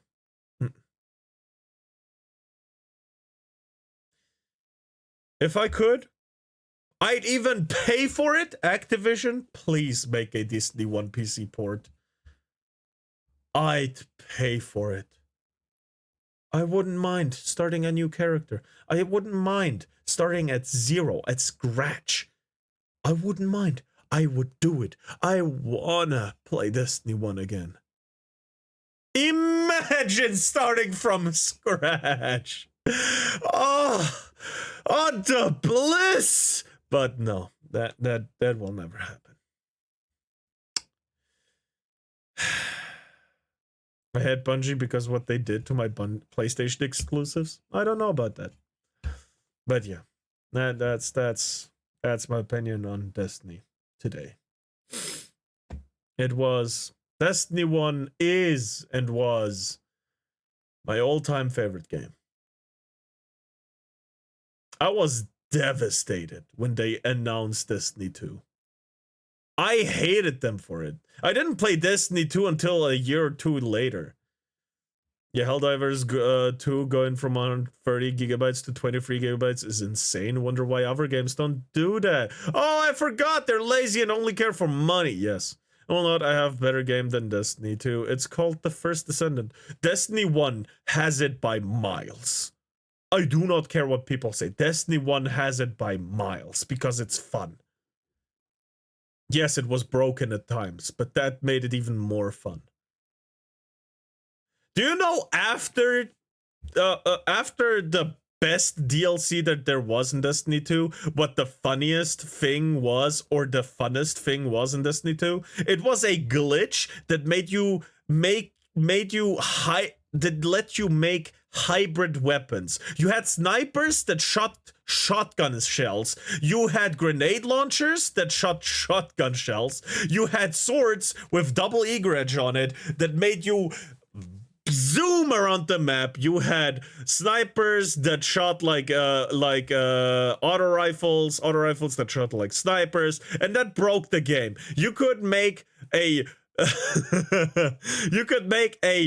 fucking auto rifle shoot rockets and kill yourself with it because the rockets didn't have any velocity. It was so good. But that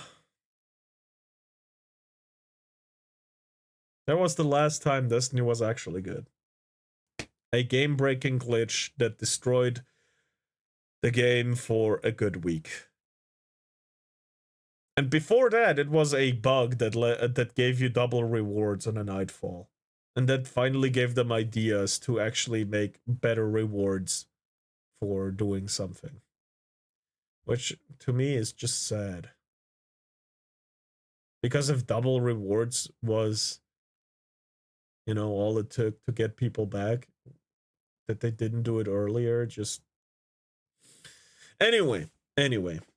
Yeah. Community would hate me for sending a bunch of new one-trick English mains into the low leagues. English are the most basic of the 3 starter Pokemon in AoE 4. Pick them if you have absolutely no taste. Sorry guys, it just so happens that Longbow Rush is the easiest thing for beginners to learn, but if I've still got your attention, I want to actually start talking about strategy. I know, strategy in a real-time strategy game. Who would have thought? There's a really old theory of basic strategy in worker-based RTS games that I've found still applies to the low and intermediate levels of Age of Empires, and it goes like this. Most decisions in a classic RTS game fall into one of 3 broad categories: aggression, defense, and economy. Aggression is the simplest type of strategy to understand. You make military units and you put them in the enemy base. Oh, he packed up the capital town center. He packed it up. Oh no, all the villages are exposed. Oh my god, that it's is a massacre. When attacking, different units have different advantages and disadvantages. Cavalry has high mobility and is difficult for the defender to keep track of, but is expensive and can be easily driven away by spears and have their mobility cut off by palisade walls. Ranged units are very strong at area denial, but have incredibly low damage against buildings, which makes it difficult for them to fight defensive structures of any kind. And heavy infantry is especially tanky and hard to get rid of, but is very slow, which makes it easy to punish if it's caught in a a bad position. Same as before, your primary goal when attacking is to kill villagers, and if you can follow that up with a siege push, even better. Defense is when you defend from your opponent's attacks with your own units and defensive structures. He's kept out by my wall. He just walks up, sees it, and walks off. Your army isn't necessarily an investment into aggression, because by keeping your army at home, you can use it to defend yourself from your opponent's army. And you can also make use of defensive structures like palisade walls and outposts, and later in the game, stone walls and keeps. Walls make it easier to keep track of your opponent's army by cutting off its mobility and slowing it down, while outposts let you spot the army's approach from further away, as well as give your villagers a remote garrison point you can use to protect them. Using your defensive structures, including your town center, gives you the home field advantage in fights, and of course... Hello, happy son! Yeah. Oh, well. How is the start of the weekend for y'all? Oh, it's beautiful. The stressful day is finally over for me. It was difficult today because, you know, concentration levels had to be kept up at work. I was on like 110% throughout the whole afternoon. And I was physically exhausted throughout the morning, so yeah. So don't forget siege units. Remember that your highest priority is to keep your own villagers alive, even if it means running them all the way back to your town center. Economy is when you accelerate beyond simply producing one villager every 20 seconds. You can build additional town centers, which lets you make 2, 3, or sometimes even more villagers every 20 seconds. Markets can be built to set up a trade route, and traders will also give you resources. Docks can train fishing boats, which also give you resources, and there are economic upgrades you can research at your drop-off buildings that make your villagers gather resources faster. Investing into booming your economy gives you way more resources than your opponent, which lets you advance through the ages faster and build a bigger and more upgraded army, which even the sturdiest of defenses won't be able to keep out. These three broad categories of strategy have a rock, paper, scissors relationship with each other. Aggression is good against economy because it punishes players for not having any defenses. Economy is good against defense because if players have invested into defenses that aren't doing anything because you're not attacking them, and you invest into an economy, you will have a greater economic lead. And defense is good against aggression because if your opponent invests into an attack that doesn't do anything, you're now ahead.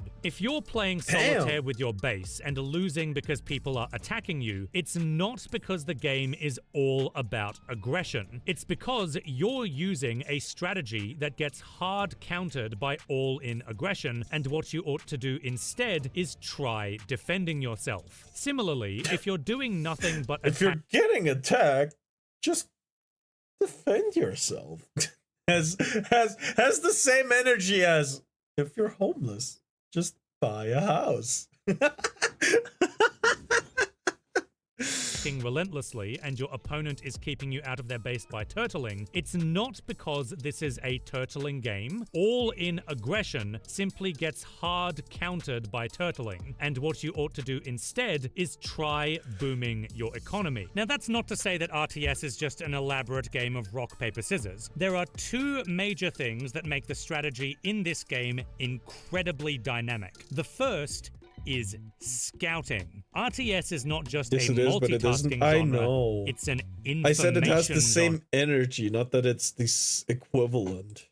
In RTS, most strategies take at least a couple minutes to set up. You can't just launch an attack out of nowhere. You need to build a military building and slowly train the units. Defenses also need time to be built, and your economy needs time to grow and more time to pay off. So a big part of success in this genre is spotting what your opponent's plans are and responding to them ahead of time.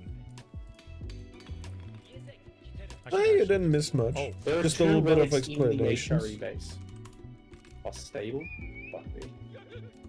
Oh wait, I'm English. The information game is a huge part of real-time strategy. If a force of bad men with sharp objects just shows up out of the blue and surprises you, that's a sign that you didn't scout properly. Once you see that your opponent is in feudal age, which the game announces to you by the way, you ought to be using your scout to try and spot exactly what they're doing at their base. If your plan is to play solitaire with your economy, but your scout spots military buildings going up in the enemy base, that's a sign you should switch your strategy to something more defensive. Or if you're the one making an army and you spot walls and towers going up, that's a sign that you ought to stop making units and accelerate your economy instead. I'm really sorry to have to be mean, but if you're the kind of player who stubbornly refuses to do anything but play solitaire with your base for 30 minutes, or anything except relentlessly all-in attacking all the damn time, or even always turtling, if you're the type of player who just builds walls and nothing else, and you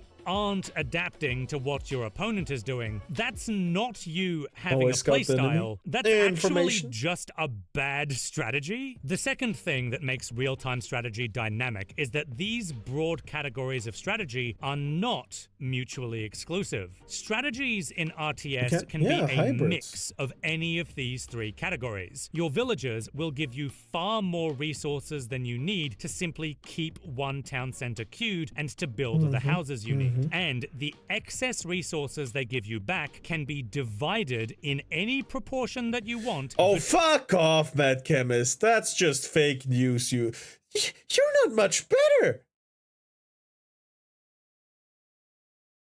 Fucking Undertale-esque what t-shirt wearing fucker. And what is Undertale known for? Yeah, I know it's not, but it's close, and I swear to God, people will mistake you for it. Look at fucking Ender. Between these three categories, you can play a strategy that's mostly economy focused but still has some defense, or you can play a strategy that's mostly aggressive but still accelerates your economy somewhat, or you can play a mixture of all three. You have a lot of freedom in choosing your strategy, and you can even adapt your strategy on the fly. Again, I can make the analogy in Destiny where you have DPS, survivability, and ad clear. Those are the main three things that you should be focusing your build around. You can make a pure DPS build, a pure survival build, a pure ad clear build, or you can make something that are all three or just two of those. It matters, and depending on the situation, you need the different build. Like in a raid, you 100% need all three. However, in casual gameplay, you definitely don't need survivability, only ad clear and damage. And not even that much damage, since the boss don't have that much health in the first place. But if you play on higher end difficulty stuff, you don't necessarily need damage. That is not a raid, by the way. You don't necessarily need damage, but you definitely need survivability and ad clear. You know, that kind of stuff. To whatever you spot your opponent doing. At least I make my drip myself, unlike a certain someone who you don't even know the word drip. In a year or so, I'll show you. Adaptation is actually incredibly common at high levels. For example, investing into a small early attack to bait the opponent into over-investing into defense, and then switching into an economic boom. So B turned all that aggression into double eco investment. I love it. Recon, he doesn't scout out the trade yet, doesn't spot out the market. He's looking at the Uvu, he sees the barracks, and I'm wondering if he's about to see, sees the deerstones as well, and this could just be the perfect bait that B was wanting. And not every investment falls into only one. Better to be a generalist rather than stay to one specific niche in the message I'm getting. Is that fair to say? No. For example, if you have all three to an extreme, you're gonna do really bad in low-end content. We're talking strikes, right? Low-level strikes. If you have a high-end build, the setup required for it is a certain amount of health for the enemies. If you need, like, a gunshot plus ability hit on a single enemy to proc something. I've had this happen, by the way. Low-end content will not work because the people are gonna die from a single shot. Your high-end build that works everywhere else is useless because you can't proc the effects that you need quick enough. It is that insane. The builds that work in low-end content don't work in high-end content. The builds that work in high-end content don't work in low-end content. You really need different builds in that aspect. A generalist is only necessary in raids usually because the damage you receive is huge, the amount of adds there is huge, and the boss damage is depending on time. So you need to do a certain amount of damage within a time frame. What do you, hold on, what? After you order it from someone? What do you mean? High damage is high damage, period, end of story. Yes, but if a normal gunshot does 1k damage to a boss and he has a immunity barrier as soon as you hit 3000 damage, you don't need a weapon that does 90,000 damage since the damage you can do is capped at 3000. You are overdoing damage. You know? I showed this off in my Why I Hate Disney video, where I threw a single grenade and the enemy almost fucking died, or his shield went up instantly. And I said, I hate this because this is so generalized in low-end content. Everything has a fucking immunity shield. You can't just kill them. You have, you know, I did too much damage, and you know, I went through the stuff slower. 90,000 damage. I hardly know her. God damn it. What kind of Rubik's Cube bullshit is that? I know, but it is how it is. Why do you need low-end content anyway? For the lower, for the not so rare materials. Glimmer and stuff like that. And before the legendary shards were moved, legendary shards were really easy to farm by just getting purple weapons and armor, which you could farm very easily and fast in low-end content. It really was that easy. Bullshit that they removed it, but yeah. It's just that. And yes, you needed builds that were very much simpler. Like I had, for low-end content, what I did was equip a Eager-Edge sword and make a melee build, because that was enough. I had enough health and shit and the skill to like not die even without focusing on health and survivability. I compensated everywhere else, you know? I want Bungie closed for real right now. Yes, same. Category. A force of defenders can easily turn into a force of attackers and vice versa. Oh my god, I just cleaned up all his archers. Imagine being French.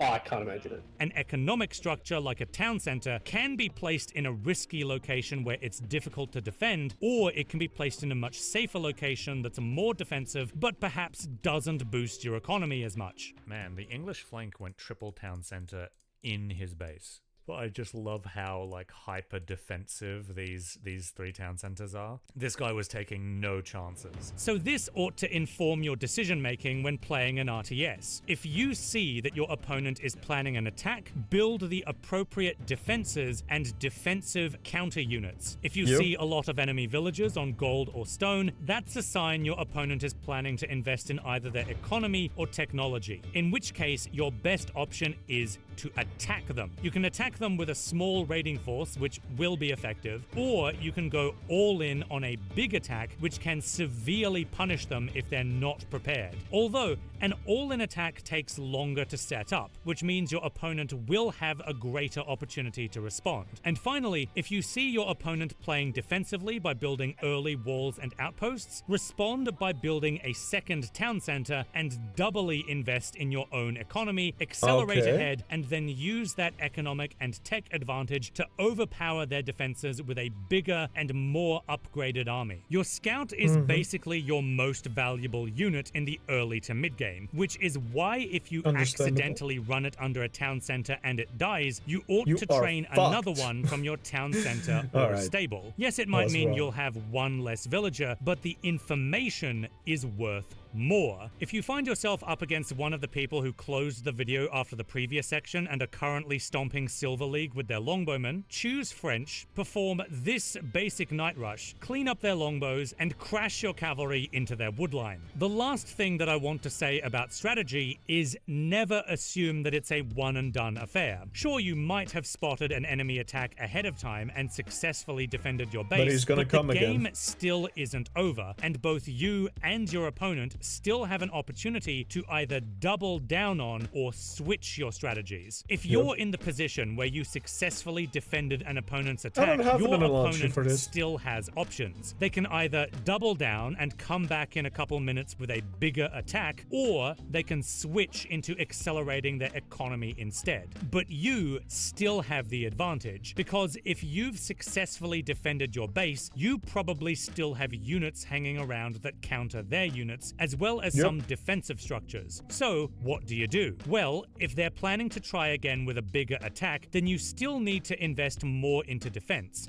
But because some of the defense that you need is already done, you don't need to invest quite as much to be effective, and you can instead invest the rest of your resources in either an extra town center or advancing your technology. On the other hand, if your opponent is planning on switching into an economic boom, you could switch into an aggressive strategy. Or you could take advantage of those defensive units that you made earlier and turn them into aggressive units by sending them to the enemy base. Now you can switch into an economic strategy while the units that you originally made to defend your base are now disrupting the enemy economy and slowing them down. This is something that I really want to drill into anyone watching. Real-time strategy is not a genre where you just pick a strategy and execute it. RTS instead asks players to be adaptive and proactive. You have to be able to switch your strategy on the fly and to make adjustments to your strategy based on what you see your opponent doing. And this is even before we talk about neutral objectives like resource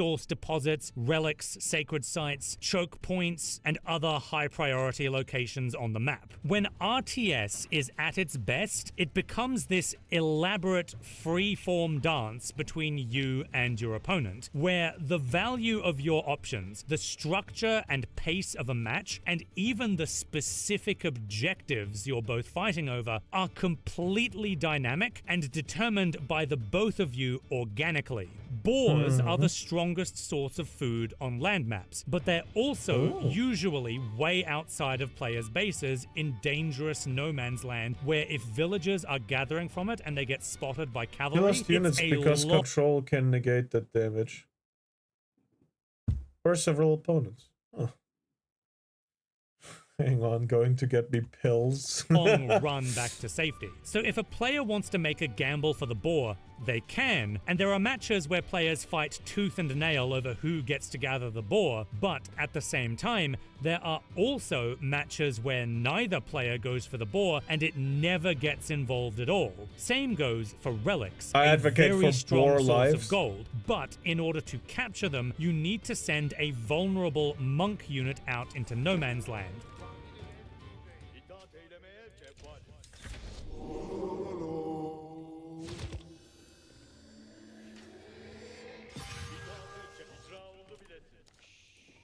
Again, there are matches Easy. where players fight tooth and nail over relics, and other matches where all 5 relics sit unclaimed in no man's land forever. Same goes for sacred sites, same goes for trade posts, flanks, choke points, you name it. If it's on the map and it can be fought over, it might be the most important thing in the entire match, or completely irrelevant, and you won't know until either of you decides to go for it. Players choose which objectives they want to go for, which makes every match incredibly dynamic. Do you want to go for trade, or relics, or boar, or fish? Maybe you want to go for multiple objectives. Maybe you got prevented from taking one objective, so you decide to switch your focus to going for a different one instead. How do you think your opponent will respond, and how will you protect yourself from their response? If you spot your opponent going for trade, the ways that you can respond to that are very different to the ways that you could respond to them going for boars, or relics, or fish, or sacred sites, or whatever.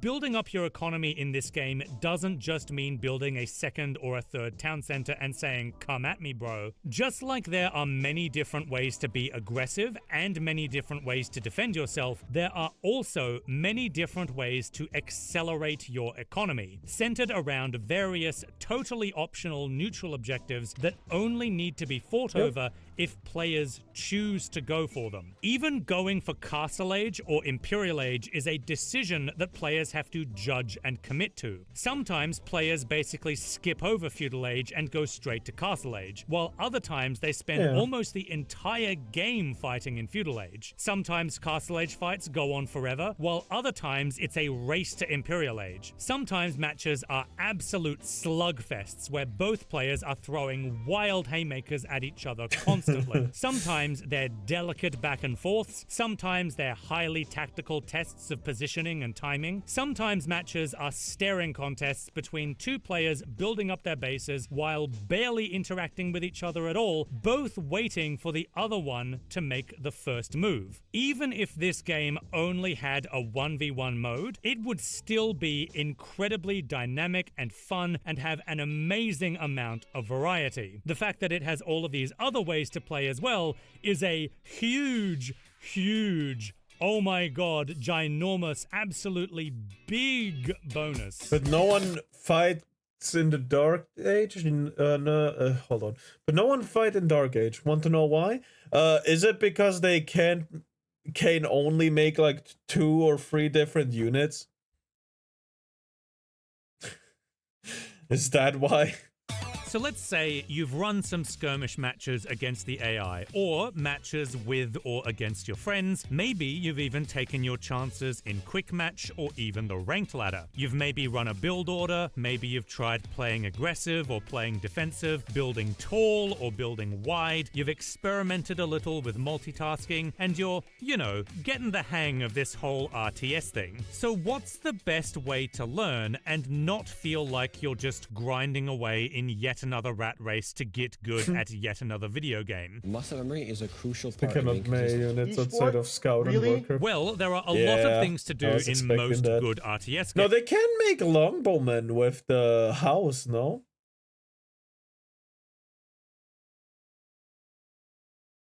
I thought they could make that unit. Games, and Age of Empires 4 is no exception. As someone who does play a lot of what this game has to offer, I can provide a brief assessment. First of all, the campaigns. They're alright. Oh, okay. Damn. They're not as good as Age of Mythology's campaign. Enough babbling! But if you're looking for a fun way to get used to the basic controls of an RTS, they're a great place to start. The most fun way to explore and learn the various civilizations for multiplayer is through either skirmish or teams versus low-level AI. If I just want to chill by myself for 40 minutes and muck around with a civ that I don't normally run against other players, I have a lot of fun sometimes just running free-for-alls against the AI on the map mega random with various tuning packs. So go to Skirmish, change the map size to accommodate 8 players, put 7 AIs in the game, and set them all to no team. Change the difficulty to whatever you're comfortable with. Personally, I recommend easy for brand new players. Choose a map that looks fun, choose whichever civ you want, and have a grand old time comp stomping. If you have friends who are also learning the game, you can party up and start a custom match. Alternatively, if none of your friends are willing to play the game with you, but you still want to team up against the AIs, there is quick match versus AIs. Just choose your difficulty and you can get matched up with other people who are looking for teammates to comp stomp with. This is the feature that I use the least, so I have no idea how populated the queue is, but if you just can't find a match in the queue, there are usually also team versus AI matches being hosted in custom games as well. So if you just want to comp stomp with friends or strangers, there are a lot of options, and it's probably the most chill way to enjoy the game with other players. Now, if you're new and you want human opponents, 1v1 is a great way to learn because it's relatively uncomplicated compared to matches with a much larger number of players. The game also tends to get balanced primarily around its 1v1 mode, so if you're the type of player who finds it fun clashing against a human opponent in a fair test of skill, this is probably where you'd spend most of your time. There's quick match or ranked, depending on what flavor of 1v1 you want. Just know that if you queue into quick match, it's far less likely that you'll get matched up with a player who is around your skill level. Now, team games are my personal favorite way to play, as they retain a lot of the fun of the 1v1 mode, but add team coordination and team strategy on huge maps with up to 4 times as much stuff going on. This gives the game even more depth and also makes it more impossible to keep track of everything that's happening. What happened to my trip? What are my trebs doing? What the fuck are my trebs doing? Team games in AoE 4 are incredibly chaotic, but also incredibly fun and have way more opportunities for swings and comebacks than 1v1. However, I would advise against diving into team game queues as a newcomer, for 2 reasons. Firstly, team games are way more complicated than 1v1 games, so as a newcomer, it is more likely that you'll be overwhelmed by the sheer amount of stuff going on, or be blindsided by several opponents' armies showing up at your base and not knowing what to do in that situation. But the main reason I don't recommend it to newcomers is team game players are, shall we say, less chill on average than the people typically encountered in 1v1s. It's unfortunate that gamers in competitive team games are like this, because it's actually my favorite way to play, and playing as a 4-stack in AoE 4 is extremely fun. That being said, if you have a play group of at least 4 friends, then absolutely feel free to run some team games amongst yourselves. There's literally no downside to that. Now, free-for-alls, on the other hand, are a fantastic way to play multiplayer casually, even if you're running solo, because they are very silly, usually completely unbalanced, and nobody expects to win them. Oh, the king! Oh, the king! The king manages to... Oh, he pops the movement speed. He's out of there. See you later, mate. I'm onto something better. But look at this. This is the boiling oil. The boiling oil coming through right now. And a 10. And he escapes through to the next one. He's making him run the gauntlet right now. Core, he's slowly but steadily losing health on all these units. And 3 minutes until Sacred Defeat comes through. He works towards the next one.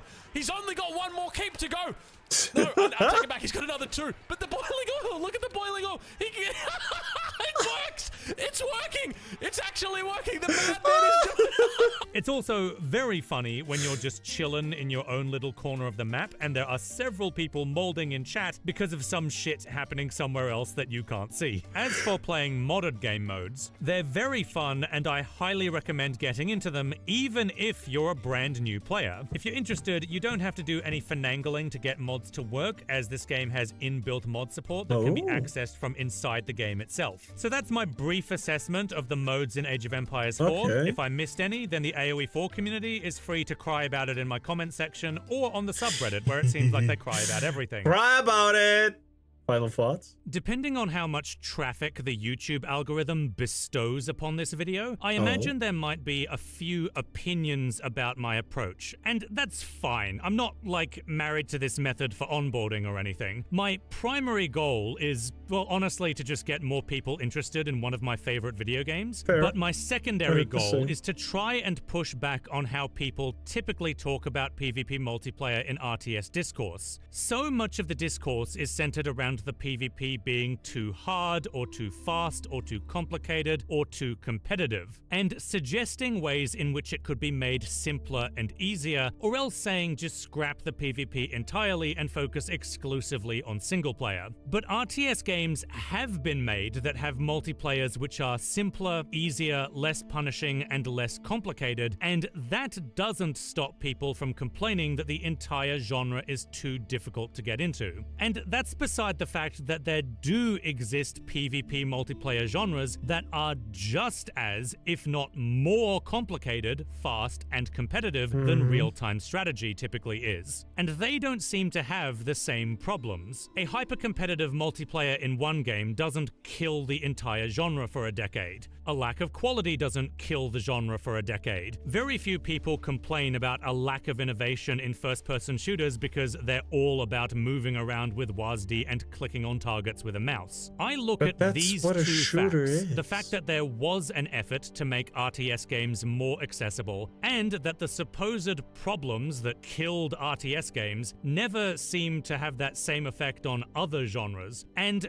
I come away unsatisfied by the explanation that the reason you can't get players into RTS multiplayer is that the genre as a whole is too complicated, fast, hard, or competitive. That's why I started thinking about onboarding, thinking about the main difference between skillful and unskillful play in a PvP RTS, and eventually coming to the conclusion that the baseline skill of an RTS is multitasking. That learning how to multitask using an RTS control scheme is akin to learning how to navigate a 3D environment with WASD and mouse look. The tutorial that I made for this video was actually based on how I learned Age of Empires 2 and how I taught my friends Age of Empires 4. When I was first learning AoE 2, I watched how pro players played the game and realized very fast that the main way they were controlling it was via snapping between camera locations with control groups. So that's what I decided to practice first. I just played matches against the AI, snapping back and forth between my town center and one control group, which I honestly found very fun and relaxing. It's kinda chill to challenge yourself in this novel way by juggling two simple tasks using this control scheme. I also learned just one build order at the start to take the decision pressure off of me in the early game, which ended up helping me a lot, and it also helped my friends a lot. I taught them English longbow rush to start, and they used that to win games against human opponents, and then, when they felt confident in their abilities, they started learning more build orders and more civs. So this tutorial is based off of what has appeared to work for my friends and I, but I'm honestly very open to suggestions for tweaks or alternative methods for onboarding that other people might have, and I'll be happy to hear about them in the comments. And I should also say that I'm not opposed to the idea of the RTS genre changing. Obviously, any genre would get boring and stale if it remained exactly the same forever, and I'm excited to see how this genre evolves into the future. I'm excited to see where campaigns go, where skirmish modes go, where co-op goes, and obviously where mods go. But personally, the thing that I'm excited for the most is to see where the PvP multiplayer goes, because it's amongst the most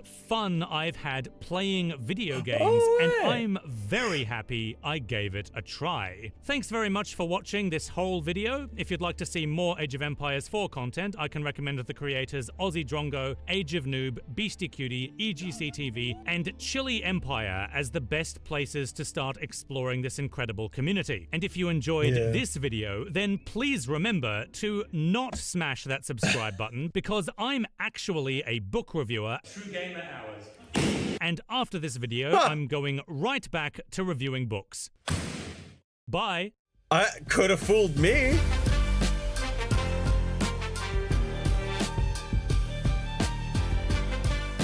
Damn. That was a lot.